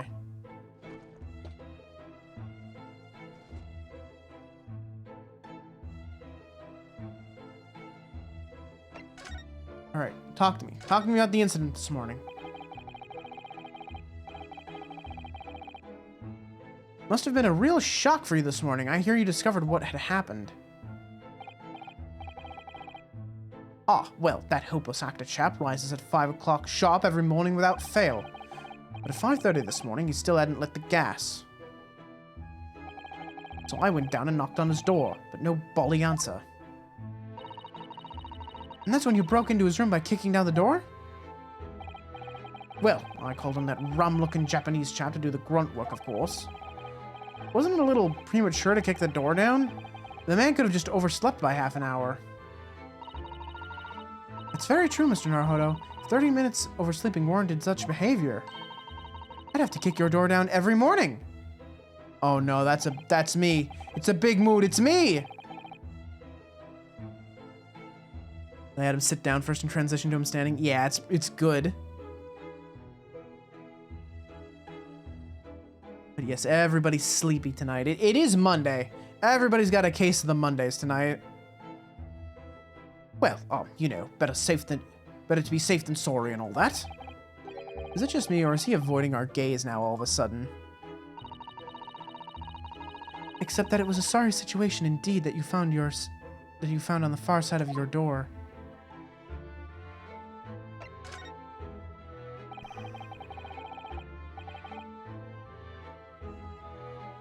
The victim's name is Mr. Shamspear, I believe. Is that right? Yes, William Shamspear. Took the ground floor room 3 months ago now. And how would you describe him? In a word, destitute. Destitute? Well, let's face it, the only redeeming feature of that room is the cheap rent. Anyone wanting to live in a place like that is either broke or has a bally screw loose. So hard to choose which categories Saseki-san would fall into. Mr. Naruhodo, that's a little rude. He was doing research as well. Research? Into what? Shakespeare, of course. Shakespeare. Read a few plays of the old bard myself, you know. Romeo and Hamlet and all that. Uh-huh. Yes, William Shakespeare is England's most highly regarded classical playwright and author. He's known as Sao in Japanese, as you know, and many of his works have already been translated. It seems incredible that Shakespeare was shortened to Sao, though. Someone was too heavy-handed there. There were a lot of costumes in the victim's room, actually, weren't there? Of course, Mr. Natsume is a scholar of English literature as well. I imagine he and Mr. Shakespeare would have had much in common. Shakespeare interpretation disagreement leads to shocking murder. Let's hope it's not that. Mr. Naruhodo, really, how rude! Tell me about yesterday's events. After Mr. Natsume's trial yesterday, you came straight back here, I believe, didn't you? Did you notice anything strange between then and this morning? Well now, must have been about 6 in the evening by the time I got home. Snow was coming down rather heavily as I remember, and it was completely dark already. That failed actor chap was out there at the time. Mr. Gyarados noticed there was no light from his room or something, I suppose. Couldn't summon the energy for anything much, so I just sat in front of the fire up here. It was after 8 before Shakespeare got back, and the chap was up until past 1 in the morning, I'll have you know. Suppose he met his end sometime after that. I was asleep by then, so I'm rather in the dark there. Well, thank you. This was very illuminating. Is everything all right, Mr. Sato? Well, I was just thinking it's a little strange, that's all. Mr. Gyarados, you were up here in your room all evening, if I've understood correctly? Not a big fan of stairs, not with this blasted leg. Then, how is it that you seem to know? The precise movements of your tenant on the ground floor, I mean. Ah! That's a very good point. Can't imagine that you could hear noises from the ground floor all the way up here. This old man liked to spy on his tenants. Is that it? I say, I know what you're thinking, and it's a bully outrage. I'm ex-military, don't you know? I don't go around spying on my tenants. Why would I? Then how did you know, Mr. Gyarados? It's the gas woman. The gas tells me everything. The gas. Speaking gas? What on earth do you mean, sir? How can the gas tell you anything, let alone everything? Well, as you're probably aware, the gas is supplied to the building by pipes. Yes, I'd more or less worked that out.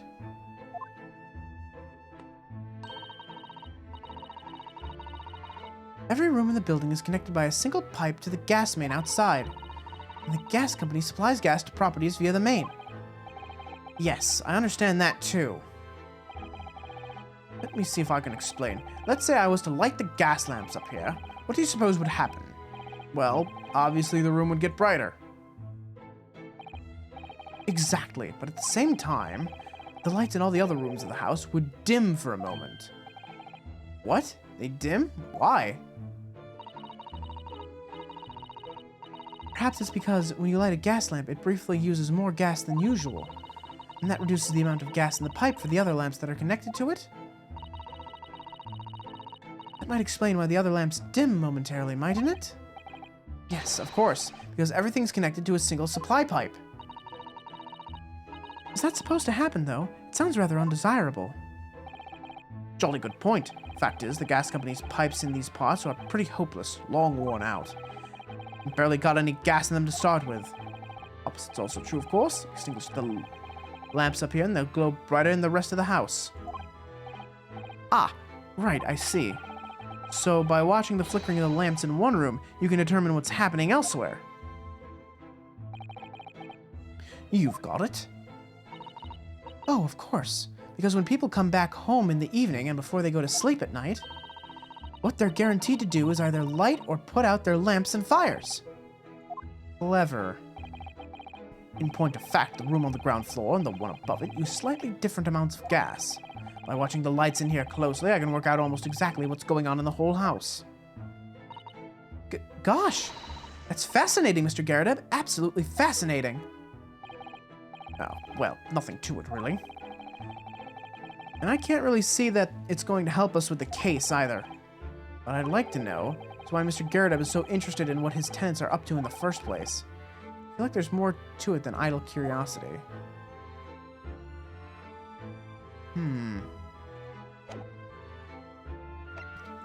Take a quick look around here, maybe? Ah, yes, the mortar shells. Ah, yes, those enormous I swear, me and the game are on the same wavelength. It's quite something seeing them up close, isn't it? Didn't you say something about firing them into the barracks, Mr. Gyarados? Ah, you remember, do you? Just a little mishap that occurred during training one day.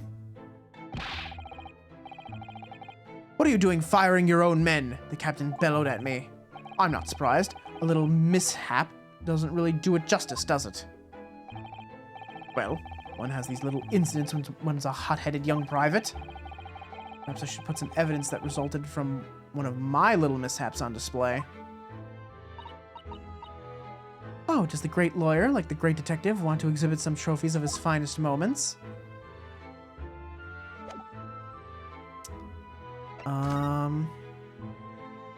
A mishap of my own, huh?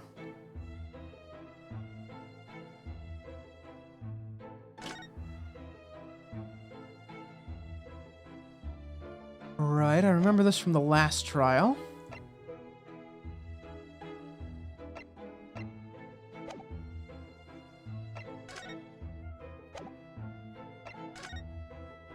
What else can we see? Ah, yeah, the cannon itself. There's a single apron drawing on that enormous cannon-shaped clothes horse. Look. No, Mr. Naruhodo. That's a real cannon. I knew that. I was just testing you. Piece of history, that is. Seen plenty of action in the battlefield, I can tell you. Now the old girl and I are just enjoying the peace and quiet of retirement together. And of course, she'd come in handy if the enemy decided to launch an attack against us. Is there a war going on that I don't know about now? What else we got here? We got his uniform. That's your military uniform, isn't it, Mr. Gyarados? Well, ceremonial garb, yes. Been hanging on the wall ever since my retirement bash. Not in active service now, you know. Doesn't mean much to me anymore. You could have the old thing if you wanted it.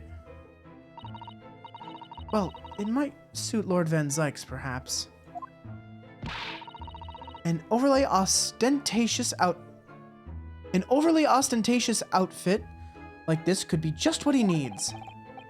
Very tactful, Mr. Sato. Very tactful indeed. Oh my god. The splashing of the water is starting to wear off a little bit. I can feel my eyes like getting like bleary. Oh, why does he have his maid outfit on the cannon? It's drying.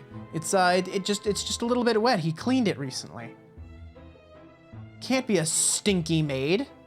That would be terrible.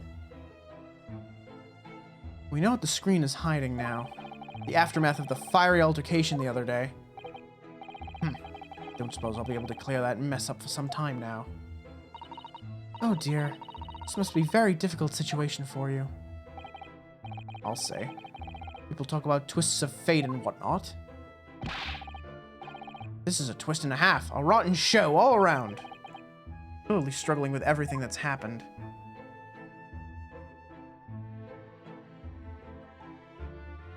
There's the medal. Good to see Mr. Gyarados' Medal of Honor still proudly displayed on the wall. The inscription reads, "For distinguished participation," if you remember. Yes, I remember, because I remember thinking even I might stand a chance of picking up honors like that. Wouldn't know it to look at me now, perhaps, but I had my devil may care days, you know? Devil may care? What did you get up to?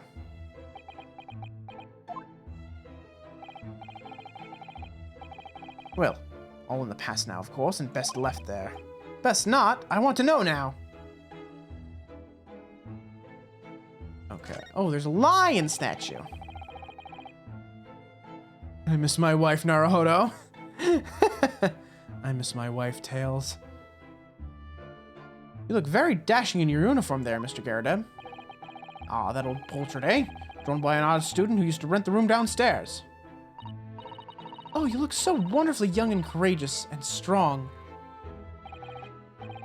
Yes, well, the chap presented it to me one day and asked if I'd let him off the month's rent in return.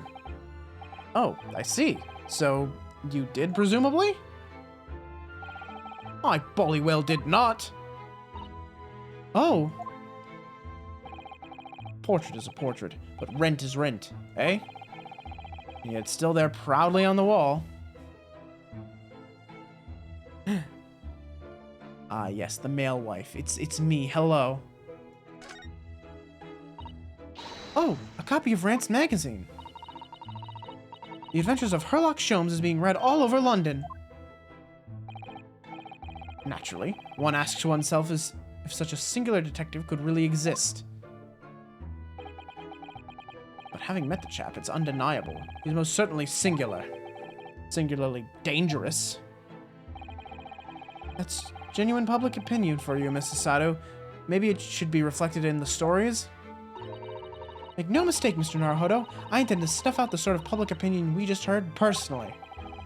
I'm starting to see where Mr. Sholmes' untainted reputation comes from now.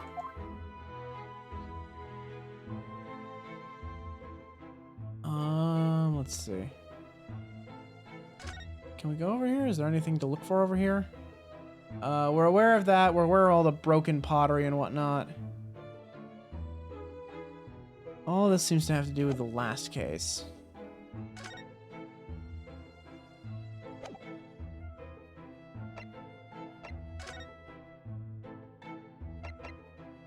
Alright, let's move.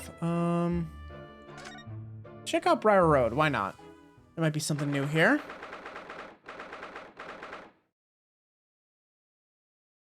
Wants to snuff out an entire opinion? Yes! If you don't think Sherlock Sholmes is the greatest thing ever, then she is going to come and murder you.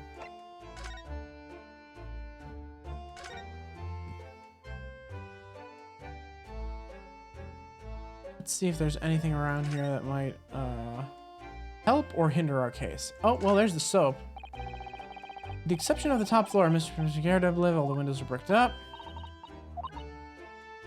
Right, the tax law.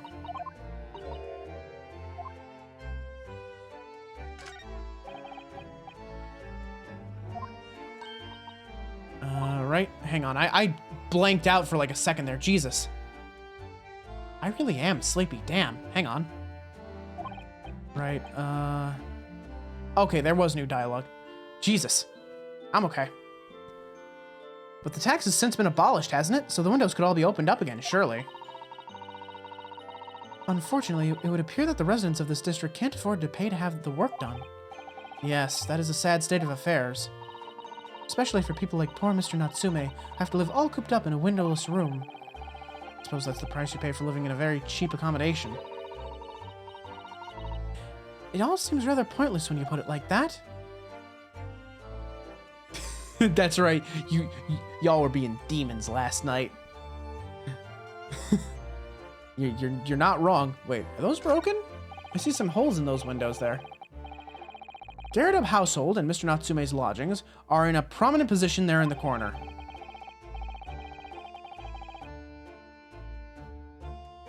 Sometimes when I look at the building, I can't help feeling that it's at a bit of a slant. It does rather look as though it would collapse in even the smallest earthquake, doesn't it? And it isn't supposed to... And isn't it supposed to be haunted as well? I think I might have a hunch as to why Soseki-san has such a hunched back. This bike is still fucked up. There always seems to be a bicycle outside the Gyarados residence. I read that bicycles are extremely popular all over Great Britain at the moment, in fact. That one seems very warped, though, especially the front wheel. Is that to make it more of a challenge to ride, do you think? No, I'm afraid that may be a result of the rider's incompetence. For the front wheel to be so badly damaged, I'm afraid the rider may have been similarly afflicted. And there's a good chance that Mr. Natsume has been practicing on this bicycle, I think. Oh dear, I fear you may be right. Oh my god. Is that your job description? A challenge to ride? Oh my god. Yes. It's like it's like bull riding. You have to stay on for 8 seconds while I violently try to throw you off.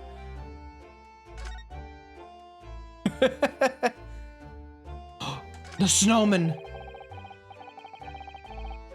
Why has somebody built the snowman on some sort of pedestal, do you think? It's not a pedestal, Mr. Naruhodo. That's part of the snowman's body. Really? But it already has a perfectly good body. Well, it's true that British snowmen are usually made with 2 balls of snow. Perhaps this is a foreigner. And now we're looking at him as if he's strange. Poor man. I know how he feels. If anything, it's Japanese and British 2-ball snowmen that are the strange ones, isn't it? After all, real people do have 3 sections. Head, torso, and legs. You ever think that perhaps you think about things too much? Oh yeah, that's right. Like think about Animal Crossing. All the snowmen in Animal Crossing are 2 snowballs, right?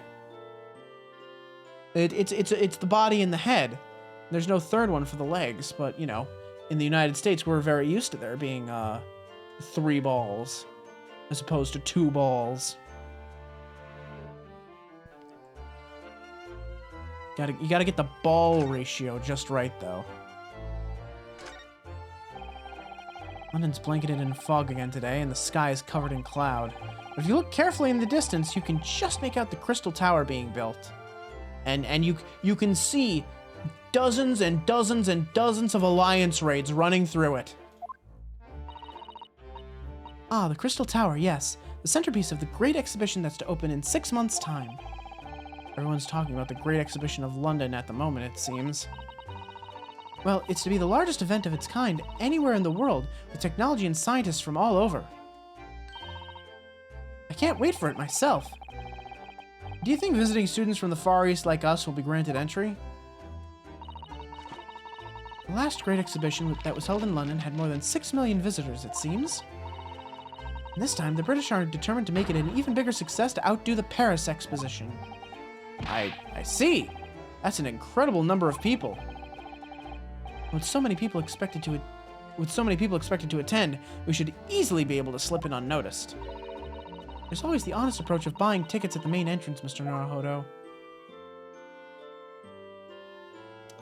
Okay, I don't think there's anything for me here.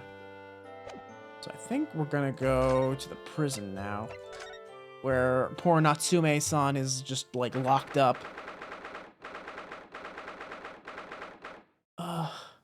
When you think about it, though, the 2-ball snowmen do have the carrot technically closer to the middle. Jesus Christ. Come on, it's still obviously a nose. There's that much at least, even if it is, like, relatively lower, I guess. Wait, where's... Oh, he's not here yet? I guess not. What am I missing? I need to go to Sholm's suite? I do. Or maybe not. Well, let's talk to Iris. Maybe Iris has something. Iris? That's incredible concentration, that is. I find it quite remarkable how she can focus on so many different things at once. Perhaps I should try drinking more herbal tea. The blend 3rd from the right would be good for you, Runo. Oh, Iris? This girl's destined for great things, I'm sure. Ah, yes, this is where you note down ideas, isn't it, Iris? So, what's on the blackboard today? Buck up, Runo. What is this? Oh, I'm just playing around with ideas for the title of next month's installment. Another idea I had was the Barrel Coronet. I'm really torn about which one to use. What do you think, Runo? Anything but buck up Runo, obviously. I suppose you're right. I tell you what, I'll surprise you with it. You'll have to wait until next month and see. Alright, Darrell. Take care. Have a good sleep. Thanks for stopping by. I always appreciate it. Oh, so many sleepless nights. Let's see. Well, Sholmes ain't here.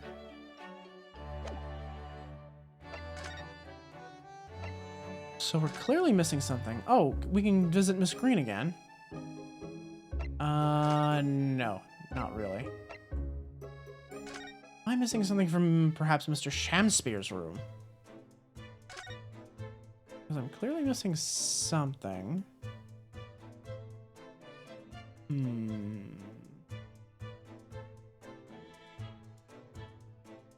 Let me know if you see the cursor highlight without like a check mark next to it, because that means I missed something.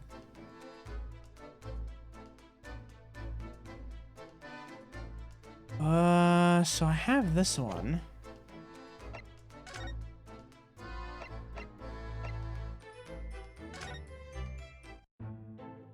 I might be missing some stuff in Briar Road, but maybe I gotta present something to him.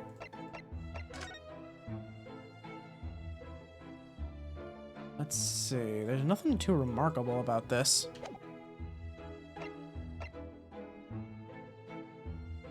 There's this evidence trial the other day.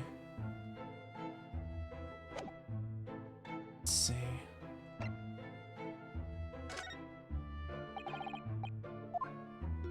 I'll show you this. Let's see. I don't think I have any evidence to show him, do I? Show you this. Yeah, he's just gonna make another excuse. Well,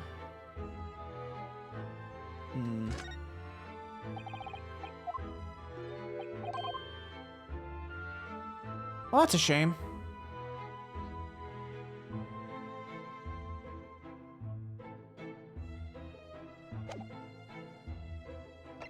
Maybe there's still something in here I haven't found yet, you know? Oh, hello. That's an impressive collection of cakes on that fancy silver cake stand there. I feel sure that it was full of cakes when we first investigated in here as well.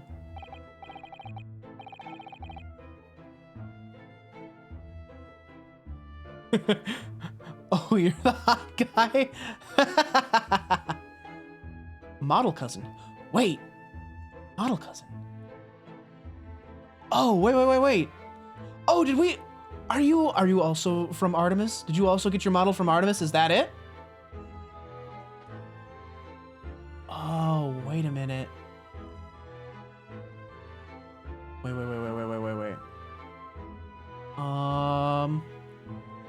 Model rigging. Yeah! You did, you got it through the Artemis Guild. Holy shit. No wonder. I'm meeting my family members. Okay, so we got Daryl. We got Rummy and Koki. I don't think Crimbo is a cousin of mine. I believe Crimbo got his model rigged by someone else, or he did it himself. I'm pretty sure he drew his own model. I'm not sure if he rigged it too. He might have. Long lost brother. More of a cousin. Because, family reunion. Because it's like, the Artemis Guild is, well, it's a guild. So, you know, the people that, you interact with the same group, but you might not have the same artist and, rigger as, someone else, you know? So, we're like cousins. Because we got it through the same guild, but we don't have the same, you know, moms and pops, you know?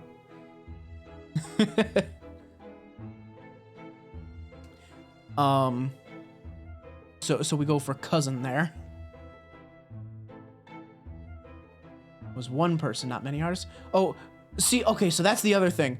Artemis is also the name of a person who owns the art.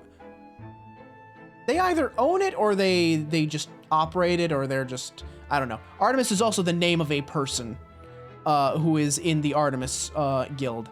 I'm pretty sure he runs it. Fairly certain. VTuber family tree is fucked up.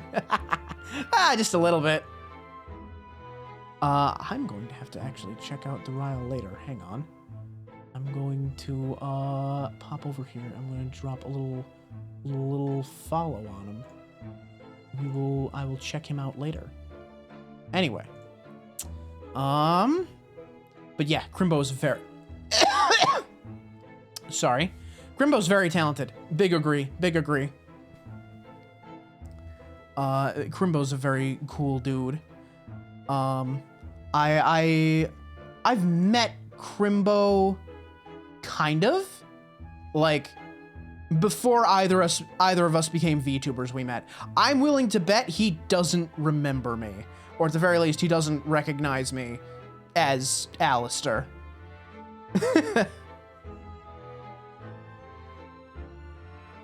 Was that at a con? No, it wasn't at a con. It was like it was in a Discord server through a mutual friend of ours. Anyway. Your friends got to meet Cake? Okay, Cake could be a lot of people. There are a lot of people with Cake in their name. Cake as in the guy who draws the very big huge boobies? That Cake? Yes, okay. All right, that Cake. There's a lot of people with Cake in their name. Hell, even like Catboy Mech used to be Cake Catboy, so even that could be Cake at some point. But no, they're Catboy now. Can I just say that's really like funny that they just have Catboy? Like it's just Catboy. And that's it. Full stop. They are the Catboy. I love that.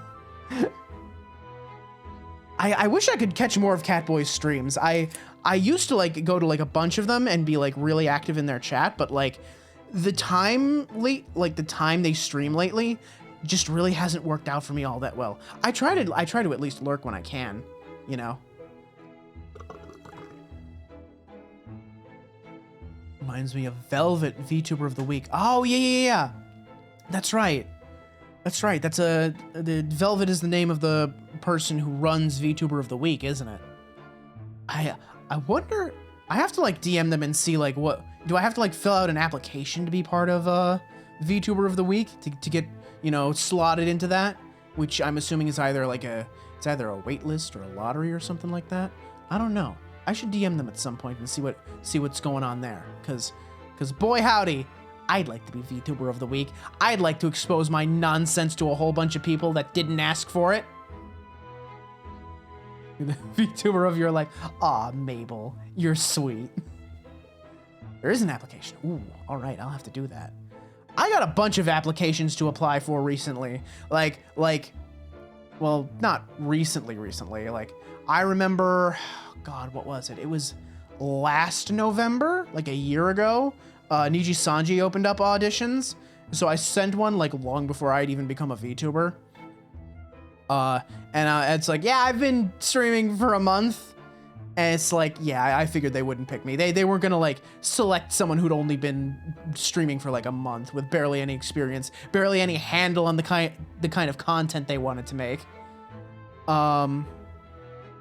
There's also, there was another Niji Sanji edition, which I opted not to go into, even though they were specifically asking for male VTubers.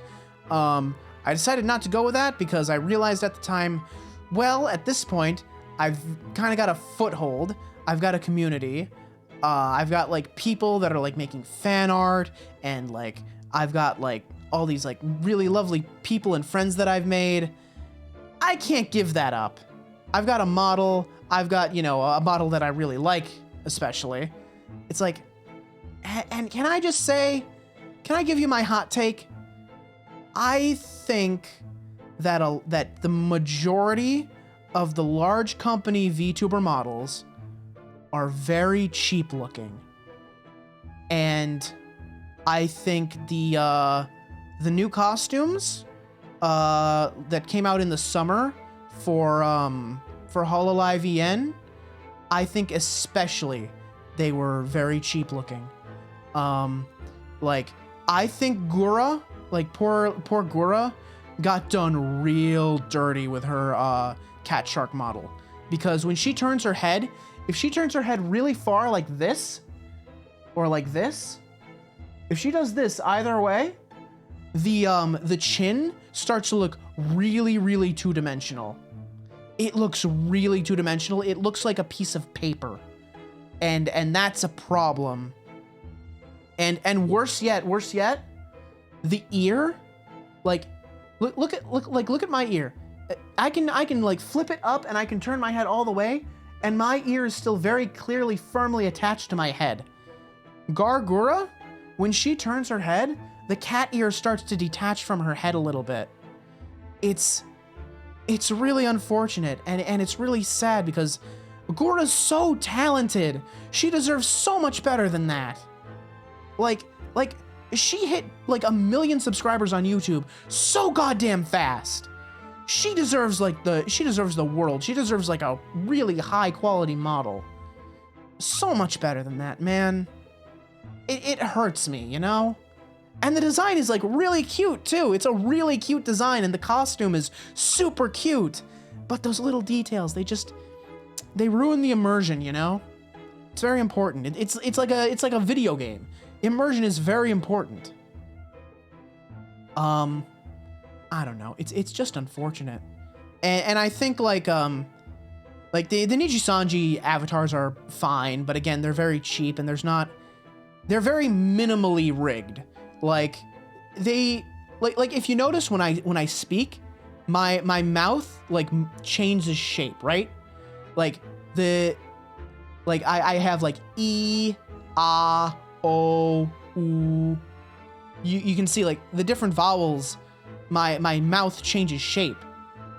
With a lot of the Nijisanji ones, their mouths just flap when they talk. They just go like even when I try to go my mouth changes shape. But they got like like that. Which, I mean, it gets the job done. Again, you're there for their personality for the most part, but little details like that I think are important, especially like for someone like me who's very small. I want to have something that's very, very nice for people to look at. I think that's very important as a very small creator. Your aesthetic and what people see is very important because let's be real, people are shallow. Just a little bit. Just a little bit. Like, content is important. Like, you hook them with your personality and they'll stay for the personality. Like, if I came in tomorrow and I went back to like doing voiceover streams, I'm sure all of you would stay. I know all of you would stay because I've already hooked you with my personality. But you gotta understand, first impressions are important, and new people won't be pulled in as easily by if they don't see, you know, cute fluffy boy with sparkly hair. Yeah, isn't it, Lyra? Like, okay, I was already due for a new phone because my Samsung was garbage. So it's like, so I got my iPhone like right off the bat. I didn't have to deal with like webcam stuff, but I'm well aware the face tracking that the iPhone has is so much better than what like a webcam can do. Still using an iPhone 8. Ooh. Like, let me see. What did I went from like an iPhone 6 for like years. I had that like all through high school and like half of college. And then I went to like a Samsung, like, I want to say a Samsung like Galaxy S7 maybe. And that was a piece of garbage. That S7 was a piece of shit. The fucking battery didn't last for shit. It couldn't handle anything. It ran super slowly. It started up super slowly. It would just update itself like without asking you, and you would just be locked out for like an hour while it updated. Which by the way, that's fucking dangerous. You can't do that. What if I needed to make an emergency call? What if I was in a car accident and I needed to make an emergency call? You can't just force an update when I'm not like willing to let it update. You understand? Like you can't do that. That's a legitimate danger. Like, what if I was like driving along and like I got into a car accident? I'm like, oh my God, I'm bleeding out. I need to call 911. And I pick up my phone and it's decided to update itself. I guess I die. I saw you were cute. I started watching you. I saw you had big hips as big as your personality. Thank you, Seal. I appreciate it. You see, the cute face brings people in. You stay, the winning smile draws them in, and then they stay for the jokes about horsecock.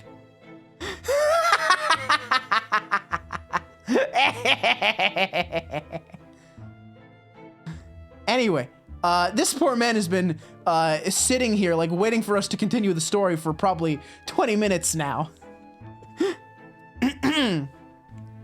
Yes, quite right. Haven't touched it since. Haven't done much at all, really, since it happened. Time's rather stood still for me, you know? Oh, time has stood still. Well, that's an interesting phrase. Might be able to use that excuse when I'm next supposed to be tidying the office. You could just tidy up, Mr. Naruhodo.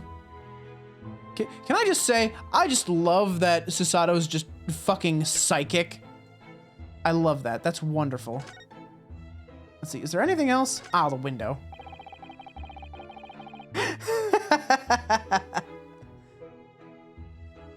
This guy gotta be tired of standing. Yeah, he's already got a cane. He probably wishes he could sit down for a minute.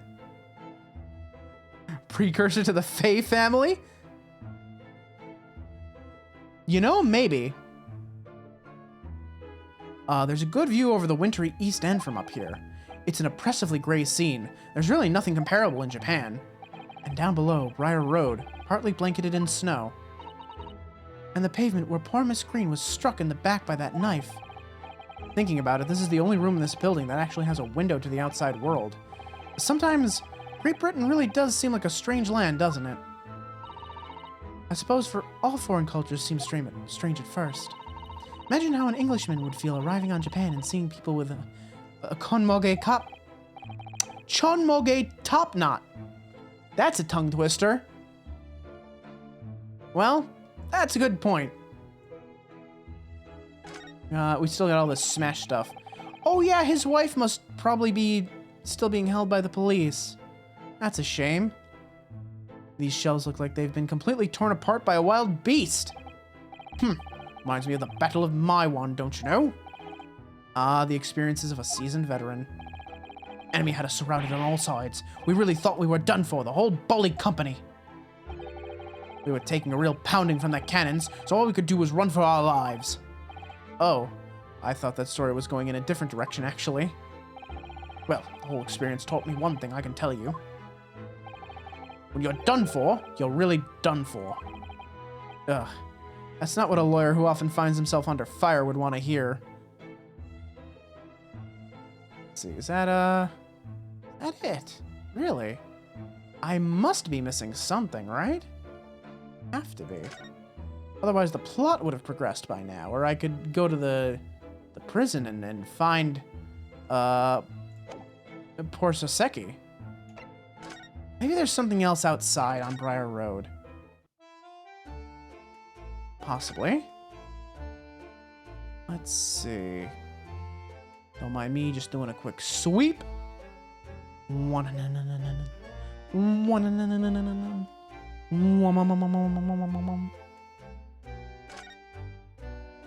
Let's see.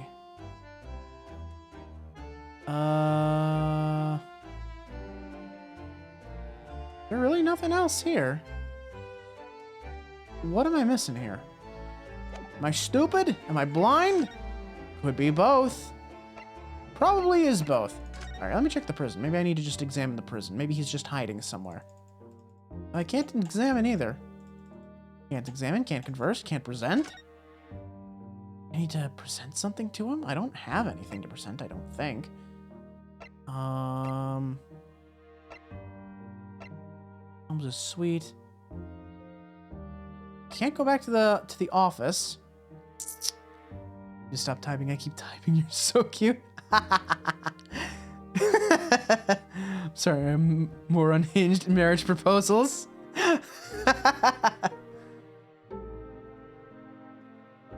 Oh my god. Mabel, how many times are we going to get? Are you going to marry me? How many times is this going to happen? How many rings do we need here? I mean, like, wait, hang on. Actually, let's see. I think I have like. Hold on. Can you see it on this one? I don't think you can. You know what? There might not be rings on my model's fingers. It's entirely possible. Actually, wait. Let me find out. Oh, wait, wait, wait. Wait, hang on.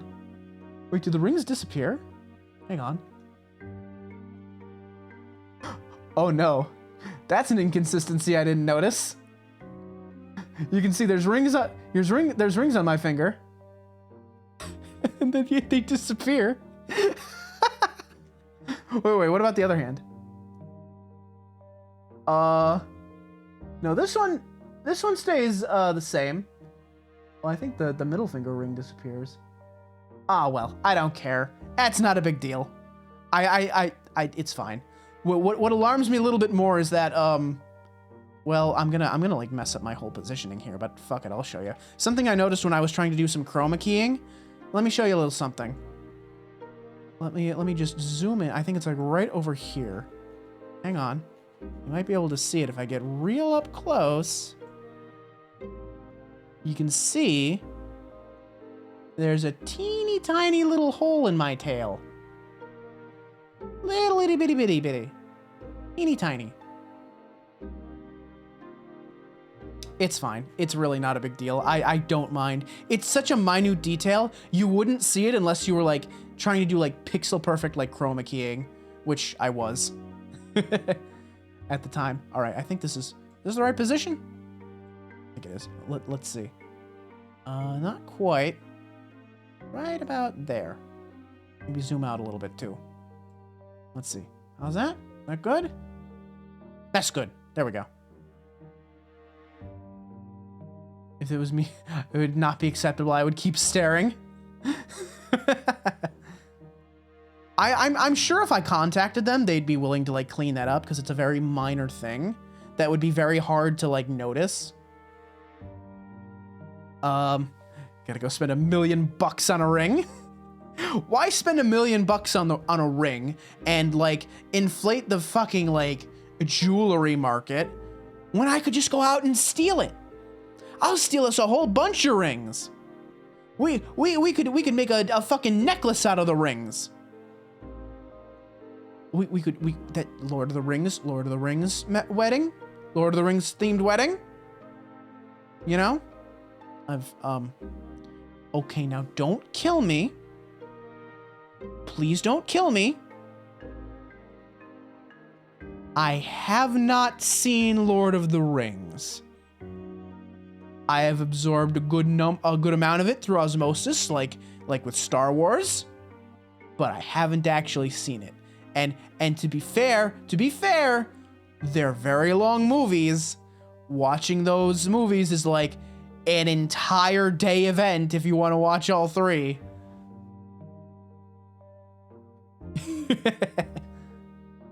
All right, so where the hell am I going? What am I missing here? I must be missing something.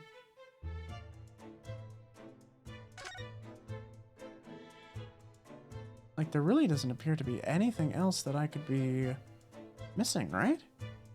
Seems like I've gotten everything. Wait, you know what? Hang on. Let me check the court record here. Okay, I can't investigate that further.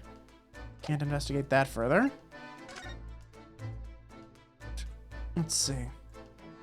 The only thing there is that, which I've already investigated. What about this? Is there... Oh, wait. Oh, there we go. Whoever opened this envelope didn't bother with a letter opener or scissors, did they? Yes, whoever opened it was clearly someone with an unrefined temperament. And judging from the angle of the rip here, the person in question must have been right-handed.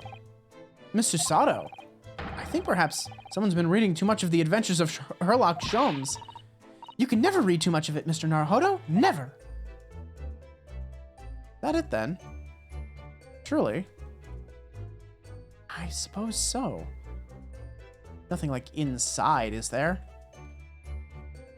On the other end?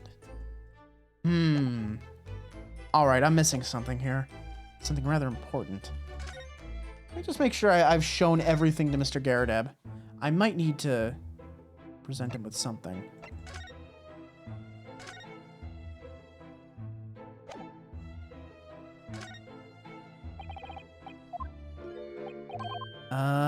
Nope, that ain't it. Whoop, Can I show you this? Nope. Can I show you this? Nope. Can I show you this? Nope. Can I show you this? Nope.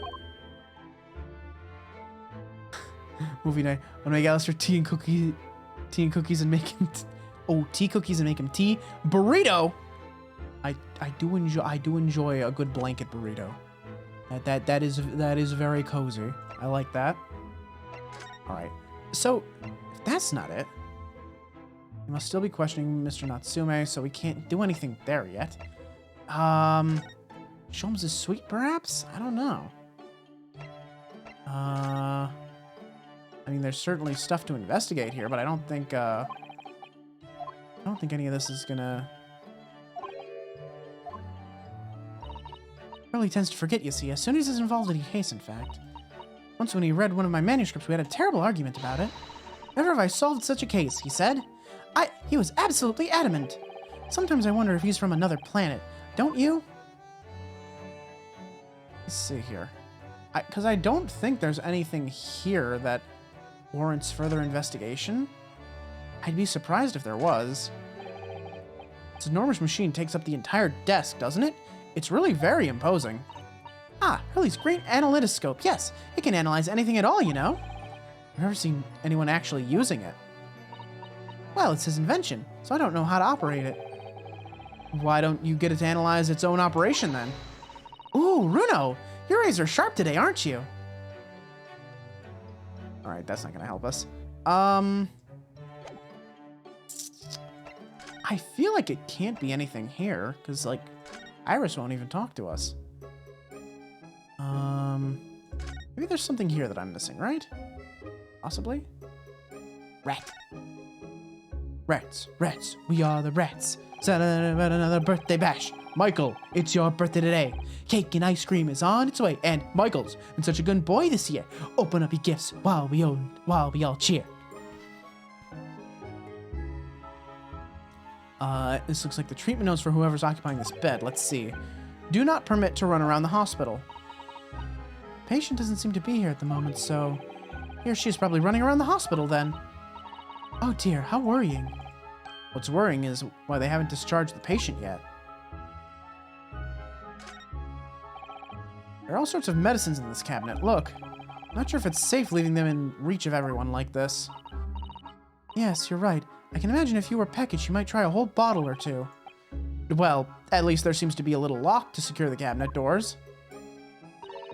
I don't imagine that would stop you if you were hungry. I worry that you'd break the lock. Hunger doesn't turn me into a criminal, you know, Mr. Sato. Ah, this looks like the patient's treatment notes. Let's see. Do not feed. What is this place, a zoo? You know, I seem to remember seeing an almost identical sign at our local park. For the pigeons, yes. This is a person. Poor woman. I hope she hasn't read this. Ooh. There are lots of bottles in that cabinet, aren't there? You think it's safe to keep them like that? Hehe. If you are a patient here, I feel you'd take some medicine by mistake when you were half asleep. That is a worry. But at least the cabinet has a lock, even if it's a flimsy-looking one. Oh, I've no doubt you managed to unlock that somehow while you were half asleep as well. So what? I fucking chug medicine when I'm hungry and I chug medicine when I'm half asleep? Mr. Sato, what do you think of me? Do you think so little of me? Do you think I would just, like, fucking off myself that easily? There are limits even to what I can do when I'm half asleep, you know, Mr. Sato. Jesus Christ, no faith in me. Jesus, Ryu's an incel. Oh no. The poor man. Oh, what? I can't turn this canvas over? I want to see what she painted. I want to see.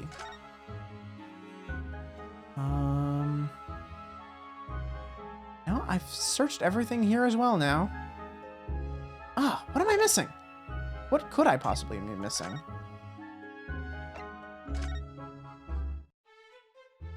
It's gotta be, like... I feel like there's something with the body I'm missing. There has to be, right? Like, I really want to, like, investigate, like that hat that fell off his head. I feel like that's important somehow. I don't know.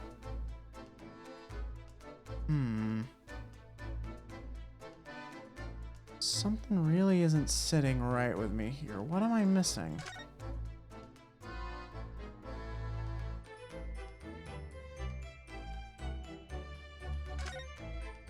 Oop.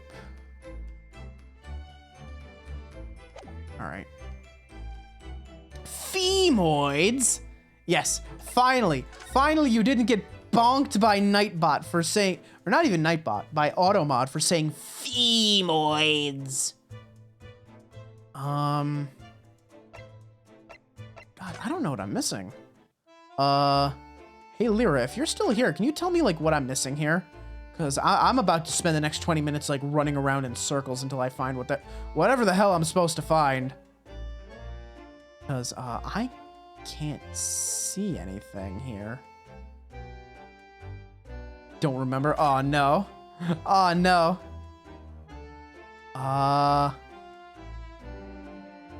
Got stuck to it and looked up a guide. Oh, no. Oh, come on, there's got to be something. So I've shown, like, all the evidence I've found to Mr. Gyarados. The only thing that I haven't done is I haven't, like, done all the interactables in unless this is suddenly open. Nope. Can't even interact with it.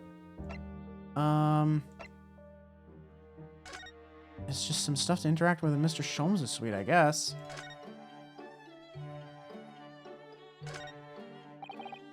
I do like this fireplace. It's one of the best things I've seen since we arrived in the country, in fact. Although I do yearn for a Japanese kotatsu. Putting your legs under a warm, blanketed table is so comforting. Do be careful, Mr. Naruhodo. Don't mistakenly put your feet into the fire, will you? You'd suffer terrible burns, you know. Does she think I'm a child?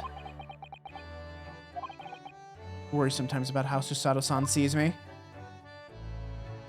Kotatsu would be really nice. Kotatsu and a hot pot. Oh, that'd be, like, amazing. Look at all these mementos of Mr. Sholmes' past cases. You know, Miss Susato's eyes still sparkle every time she lays eyes on them. But yours don't, do they, Runo? Well, I have read The Adventures of Herlock Sholmes now, by order of Miss Susato. But the trouble is, having seen the real thing in action, somehow the stories don't quite ring true for me. Well, he does solve the cases, in the end. I suppose so. Perhaps there's more to the great detective than meets the eye. Alright, come on. There's gotta be something here. Anywhere. Scanning.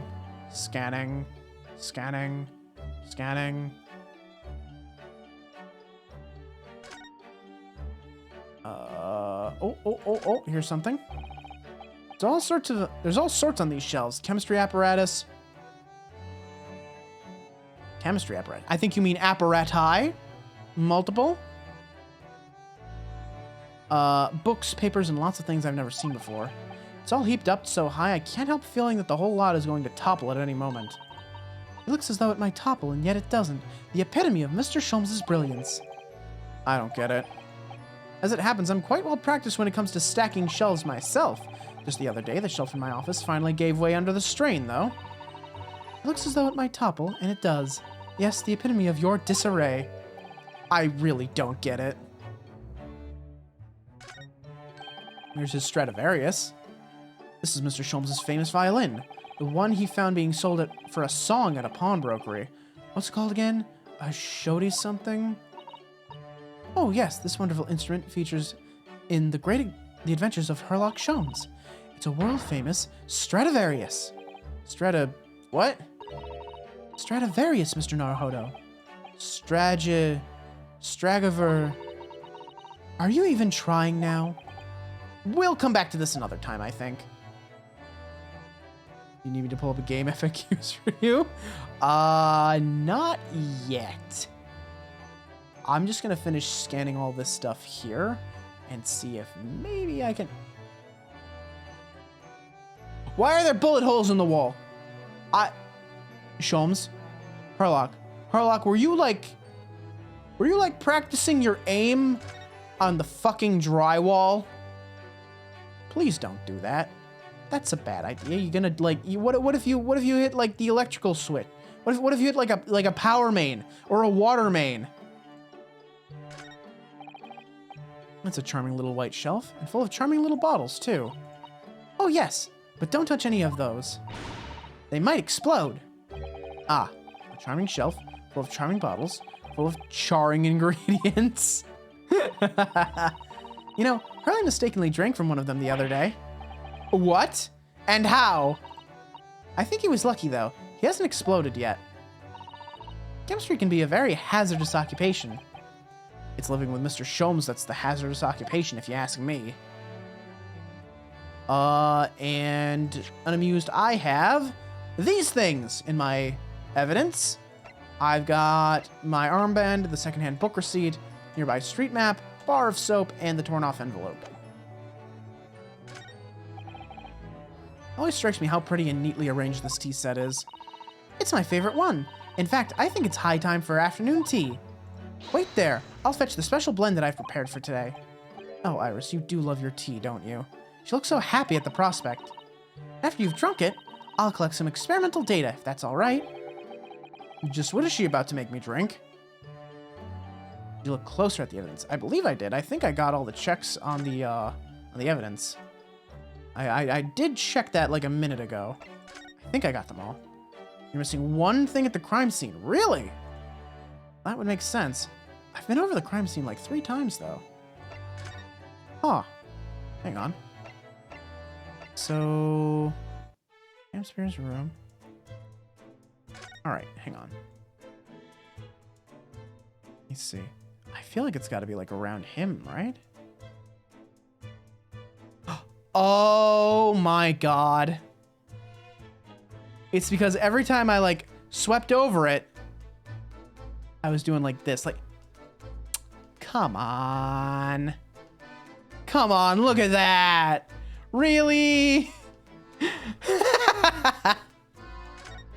No wonder I couldn't find it.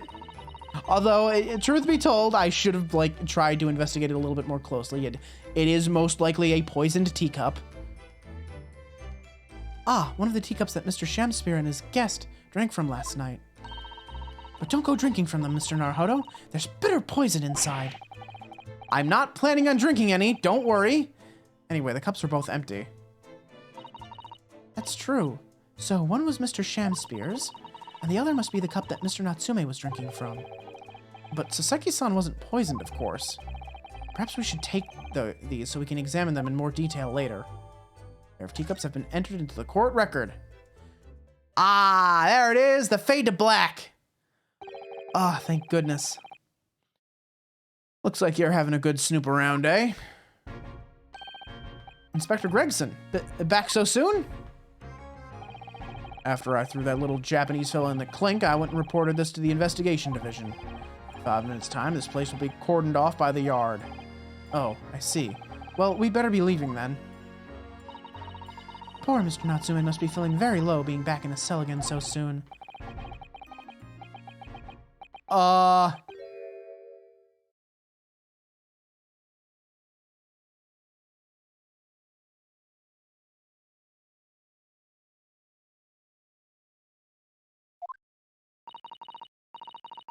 What's wrong, Mr. Naruhodo?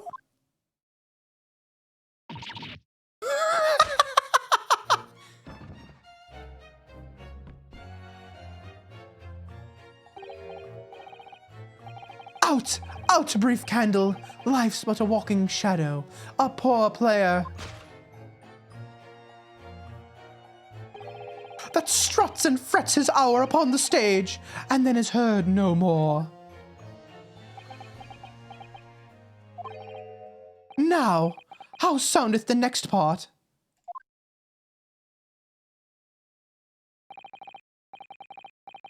It is a tale told by an idiot, full of sound and fury, signifying nothing. Indeed! Oh, happy day!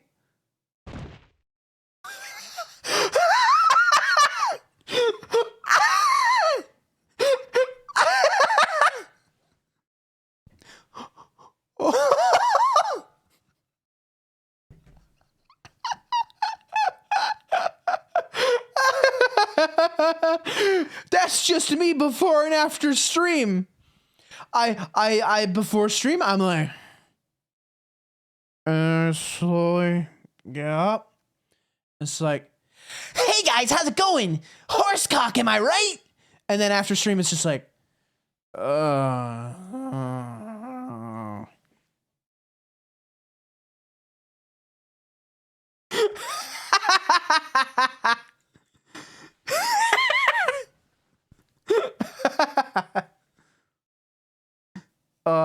oh my god.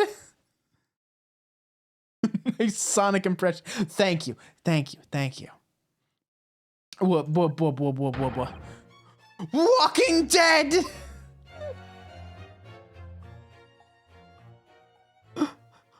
What a fucking twist. He ain't dead. The fella isn't dead at all? What was that nonsense he was saying, though? I think, yes, it was from William Shakespeare's Macbeth. A soliloquy from Act 5, Scene 5. Shakespeare.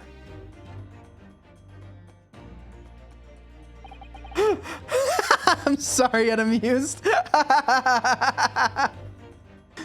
Whoa, what? Did you get got by my gamer voice? Did you like my gamer voice? Hey guys, today we're gonna do a squid game. I hope I don't die.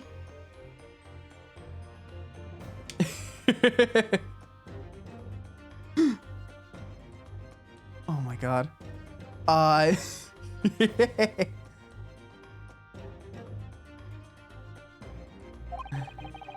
Some dust off, gamer, dust off. Right, of course. Hang on, right. let me channel that man. I can see him in my mind's eye. I need to channel his voice. Hang on.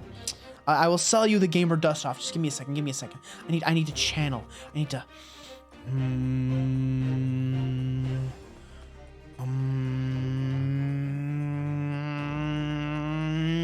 Hey guys, if you're like me, then you gotta deal with some real gamer gunk sometimes. Thank you for the hydrate, Mabel.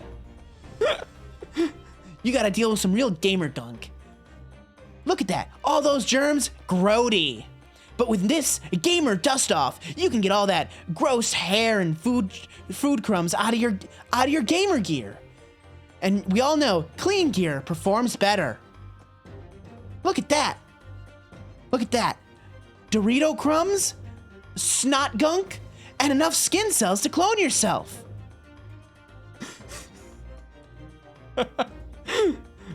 God. Oh, what a fucking video that is.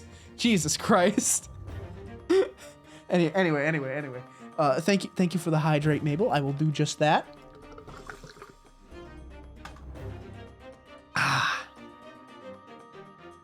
That victim, Mr. William Shamspear, came back to life. The man had indeed been poisoned. It transpired that it hadn't killed him. If the man had indeed been poisoned, it transpired that it hadn't killed him. He was taken by emergency carriage to a nearby hospital for treatment. And Inspector Gregson evicted us from the scene of the crime. Whatever that was now. Picked the wrong time to have dinner. Who the fuck is this man with his incredible chin? Look at that. The chin of a true Chad. Whatever do you think will happen now? Good question. What a strange situation for Mr. Natsume. Arrested for murder, but then the victim comes back to life. I think perhaps the victim was never dead in the first place. It seems very likely that Mr. Shamspear did consume poison, as was deduced. But it was an accident, attempted suicide, or attempted murder. Until the truth can be established, I imagine the police will keep Mr. Natsume in custody. Suppose so. Well, let's hope it doesn't come to anything more than a night in the cells. Oh, what's this? Oi! We got a peeping Tom over here! What's that man doing over there? Looks like he's trying to see into Soseki-san's lodgings. Is something wrong, Mr. Naruhodo? Excuse me, could we have a word? Oh.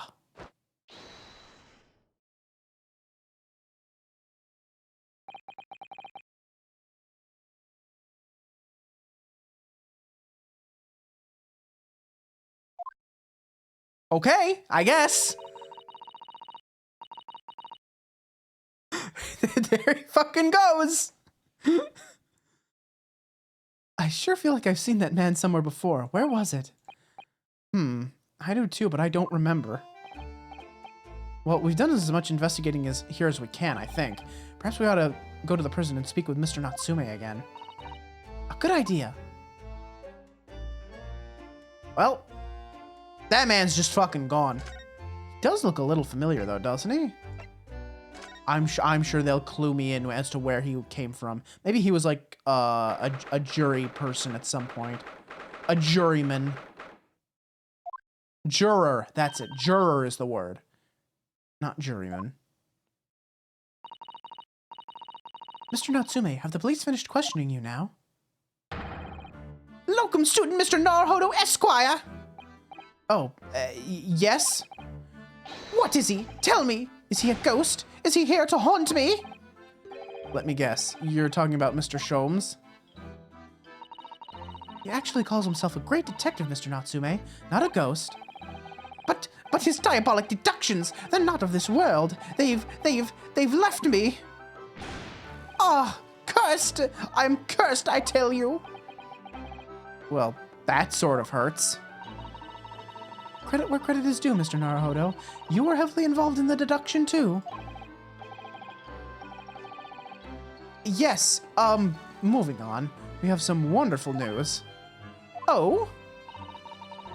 The victim that we all thought was dead has come back to life again. Now, in the absolutely worst case, you could only be tried for attempted murder. That's great, isn't it, Mr. Natsume? It's terrible! Oh. I'm stuck in this cell, suffering for some silly, wrong end of the stick! You did it, didn't you? Confess, you're a killer! Why the mustache? Constant questions! I'm sorry to hear that. Ugh, that selfish shyster! Make up your mind! Are you dead or alive? If you are going to come back to life, why bother dying? Wickedly, wishy-washy William! Yeah, why the mustache? Who are you? What are you doing here? What is the purpose of the goggles?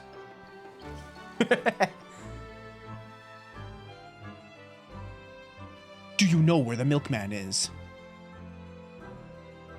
Well, it seems likely that Mr. Shamspear was never actually dead in the first place. Ah, yes, that might make sense, and I'm pleased that he's alive. I'm pleased that he's alive, of course.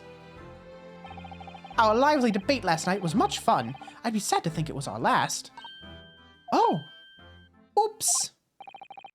Mr. Natsume, does this mean that you did see the victim last night? You met with Mr. Shamspear, didn't you? I'm not saying another word. I demand to have a lawyer present. Who do you think I am? Please, Mr. Natsume, we need to hear your side of the story. Ugh, why am I cursed like this?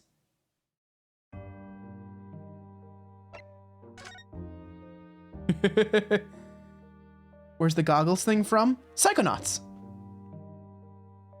What are you doing here? What do you know about the milkman? What is the purpose of the goggles? Can you tell us exactly what happened last night then, Mr. Natsume? There's nothing to tell. But, Mr. Naruhodo Esquire, I'm eternally grateful to you for helping me with that accursed case yesterday. Case that saw poor Miss Green hospitalized after she ended up with a knife in her back. It's hard to believe that that was only yesterday. After the trial was over, I trudged my weary way back to my lowly lodgings. And that evening, at past 9 it must have been, I visited Mr. Shamspear. So you did go into the victim's room then? As we feared. I didn't do anything wrong. I'd never been to his room before. It was the first time. Then what made you decide to go? I bumped into him when I arrived back at the house. We got chatting, and it developed into a discussion. But he had to go out, so I bade him farewell. That ties in with what Mr. Gyarados said, that the victim went out and came back after 8. We met again later that evening at around 9 or just after, when I took him some nice tea I brewed as a gift. So it was you who brought the tea that had clearly been drunk at the scene then. And I suppose you were discussing the works of Shakespeare, were you? Yes, that's right. That's exactly right. Romeo and Juliet. Who was the stronger? It was a delightful debate. I'm sure. Such a stimulating subject, Shakespeare. Who was stronger? In what sense? Physically or emotionally? Because emotionally, Juliet. Physically, probably also Juliet. Well, no, you could make a case for Romeo. Romeo does like some sword fighting in Romeo and Juliet, doesn't he? Pretty sure he did. Juliet could bench Romeo. Your Honor, I'm voguing. Tomboy wife always gets the femboy husband. Correct. Correct.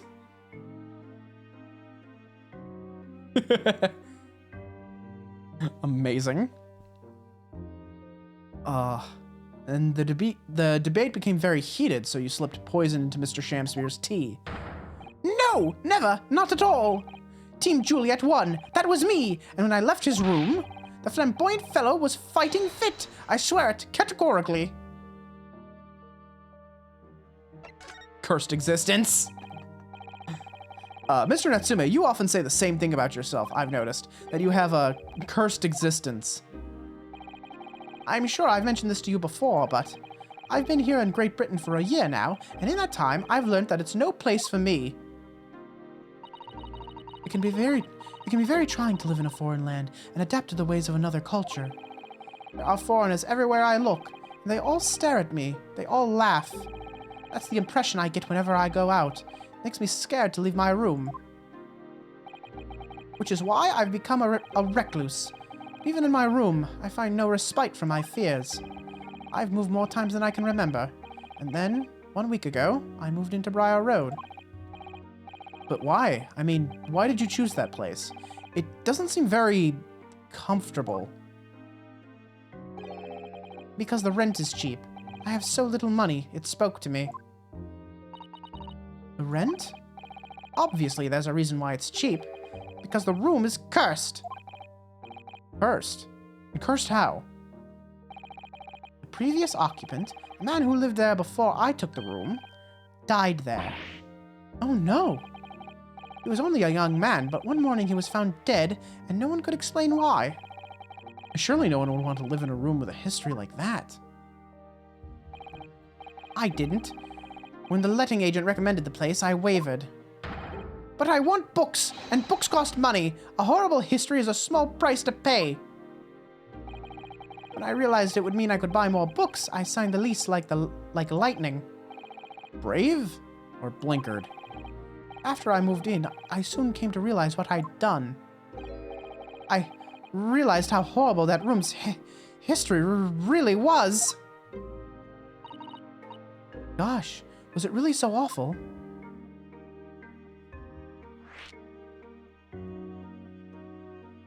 Let me see. Hang on. He's Igojin Edgar Allan Poe. He kind of is. He really is. Oh my god. If you think about it, people have died everywhere, so what's the big deal?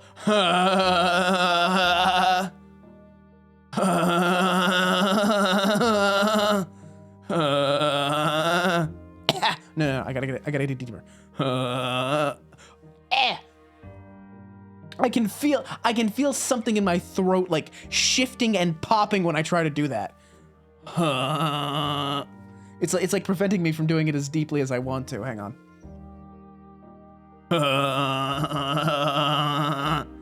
How's that? Did I do it?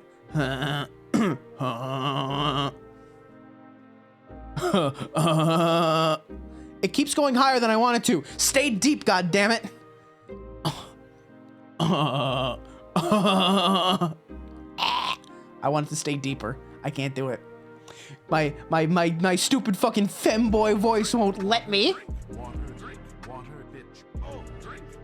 Thank you, Unamused. I will do that. I don't think water's gonna help it, but... Oh, it helped a little bit. Too femboy-y to go deep. I mean, I can go pretty deep if I feel like it. I can't quite go like hooty-hoo deep, but I can go pretty deep when I feel like it.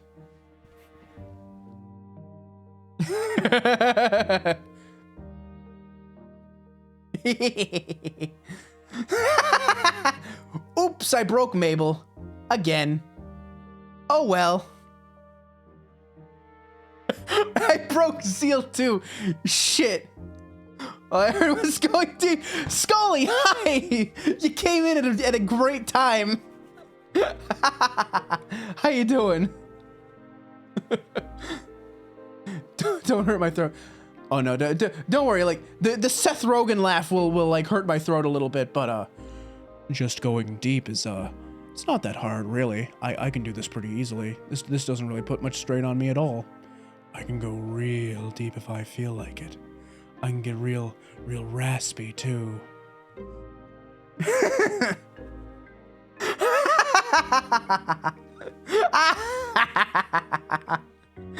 Yeah. Oops. Ah, well. Maybe I should make that a redeem. Maybe I should make that voice a redeem.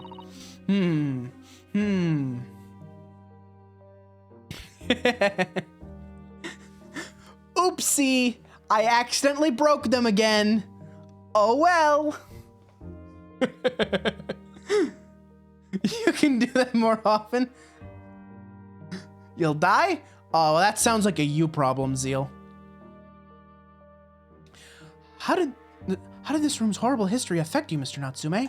What happened? At first, it was just a feeling. The feeling of beady eyes boring into my back, watching me. Do you think that might have just been your mind playing tricks on you? No. My mind doesn't know any tricks. It was someone else. Oh, I've frozen.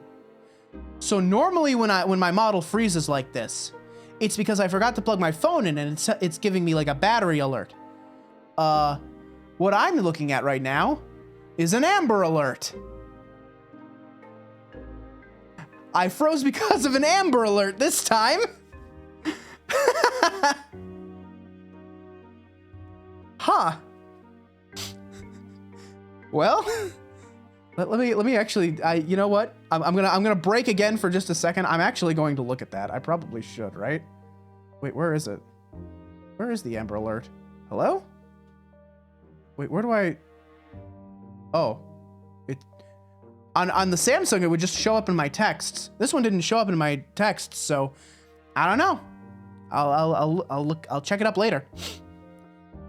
Amber Alert? Oh yeah, Zeal. You might not know what an Amber Alert is. An Amber Alert is when someone goes missing. I believe it's specifically for when a minor goes missing. Actually, Actually, I want to check that. Is Amber Alert only for children? Amber Alerts are used by law enforcement to notify the public about missing children thought to have been abducted. Amber Alerts are only used for the most serious child abduction cases, when authorities believe a child is in imminent danger of serious bodily injury or death. Oh, Christ. Hang on. I'm actually going to check that out right now, actually. Hang on. This is only going to take a second here. Probably. Right, okay. I'm on. Let's see, active Amber Alerts. Alert date. Wait a minute. Is this like putting me in the wrong place? Because the only one I see is active is in Tennessee. And I'm not in Tennessee. I'm the only 10 I see.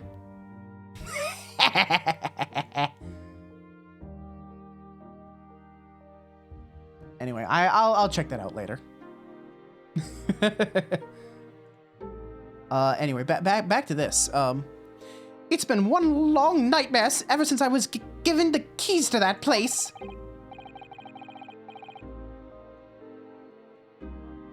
A nightmare? You must have been having bad dreams, you mean?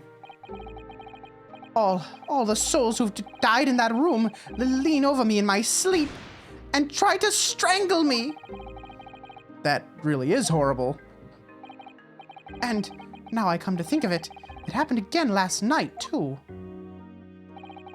The very same night that Mr. Shamspeare was writhing in agony from the poison in his body. I was on the verge of being suffocated silently by those miserable spirits in my room. You simply must move out of that room as soon as possible. Yes, you're right, I know it, and that's why I'm already searching for the next room with a history to call home. I think perhaps you should try to avoid accommodations with any kind of history at all. Otherwise, I'm scared that you yourself may become history. Whew, Sato-san knows how to make the man listen.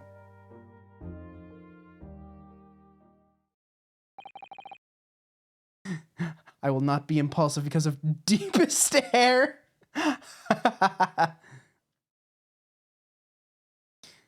God damn. Now I know I have power over you. And that was the first mistake you've made. Let's see. Mr. Lord of the Manor is worried about the curse on my room as well. You mean Mr. Gyarados? Yes. He knows that if people keep dying there, he'll never be able to rent it out again. Well, that's true. I, for one, wouldn't go near the place. Ah, perhaps. That may explain why the landlord pays so much attention to the gas lamps and his tenants' movements. You mean because he's worried about their well-being? He does seem to have an unusually keen interest in the amount of gas in the pipes. There must be a reason why he keeps such close tabs on the occupants of his let rooms. What do you mean, he pays so much attention to the gas lamps? Oh dear, no, it's nothing to do with you, Mr. Natsume. Please, forget I said anything. Oh, now you're talking about me behind my back as well. What's important is that Mr. Shamspeare isn't in fact dead at all. Once he's come around and he's able to tell us what happened, we'll be able to get you released. Yes, please. Oh, I do hope you're right. Ahem, excuse me. Inspector Gregson. I couldn't help overhearing what you just said. And on that note, I have some good news and some bad news. Oh. Which do you want first? Always, every time, the bad news comes first. When hope is all you have, hold on to it. That's my guiding principle. Right, well, in that case, the good news it is. Huh? Sorry, but it's just a lot easier to explain everything that way. Then why did you ask me my preference? As you might have heard, the victim, Mr. Shamspeare, was just unconscious. He's come around now. Yes, we saw it happen in all its terrifying glory. He's still being treated by the doctors, but we managed to get a written statement from him already. Oh, isn't that wonderful, Mr. Natsume? Oh, thank goodness. It's all over then. I can leave this somber cell. Sorry, no. That's not on the cards. What? Why ever not, Inspector? Mr. Shamspeare has implicated someone as being responsible for what happened last night. Implicated someone? Oh dear. You don't mean... I'm sorry to say I do, yes. He's pointed the finger at you, Mr. Natsume. Ugh! By sweet poison did he seeketh to end my life. That wickedst caitiff Soseki Natsume. No! So I'm afraid you'll be appearing in court as planned. You'll be wanting to make the necessary preparations. No! Damn. And so, once again, Saseki-san found himself having to take the dock in the Old Bailey. Whether his room was haunted or whether he was just terribly unlucky, I knew I had no choice. The following day, I would represent him in court and do my utmost to break the curse that blighted him.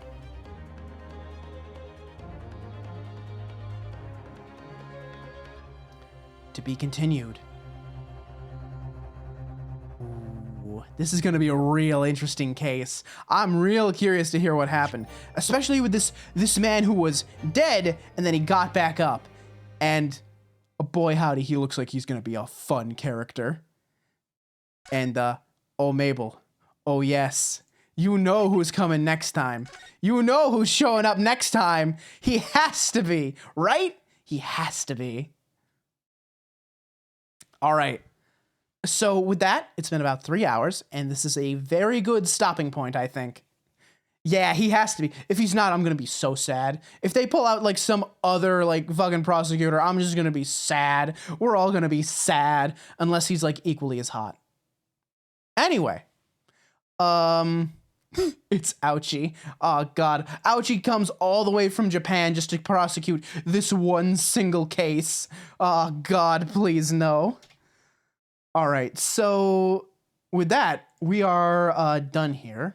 And I am going to shoot you over to... There's a whole lot of people streaming right now. Who am I shooting you at? Who am I yeeting you towards? I will yeet you towards... Let's see. Oh, I'm going to shoot you to Crimbo, actually. Crimbo's doing VTuber critiques today, and I did comment on his Twitter that I would like to be critiqued. So, I don't know. I might make an appearance. Who knows? I think a lot of people posted on that, though, so it could be, you know, he might not get to me. He might get to me. Whether he does or he doesn't, you know, it's going to be fun to watch, because here's the thing. Critiquing other people, you can still get ideas of what you want to do, right? So we will raid Crimbo. Wait a minute. I gotta make sure I get this right. It's Crimbo kills, one word, all caps. Crimbo kills. Bop. There we go. So I'm gonna shoot you over to him. Everybody have a lovely evening. Thanks so much for dropping by as usual. If you haven't dropped a follow yet, feel free to do that. Follows are always free. Socials are down below. Twitter, YouTube, YouTube archive channel, and the Discord. There's your raid message as well. Be sure to tell Crimbo that this is a rogue raid. And always remember that the best way to support small creators is to share their content with anyone and everyone who you think might enjoy it. Because, you know, nothing helps us more than a bit of exposure, because the algorithm is a cold, unfeeling, heartless bitch. Anyhow, take care, y'all, and I will see you Friday for some Inscription. It's been a while. Hopefully I remember how to play it. Anyway, take care, y'all. I'll see you next time. Peace.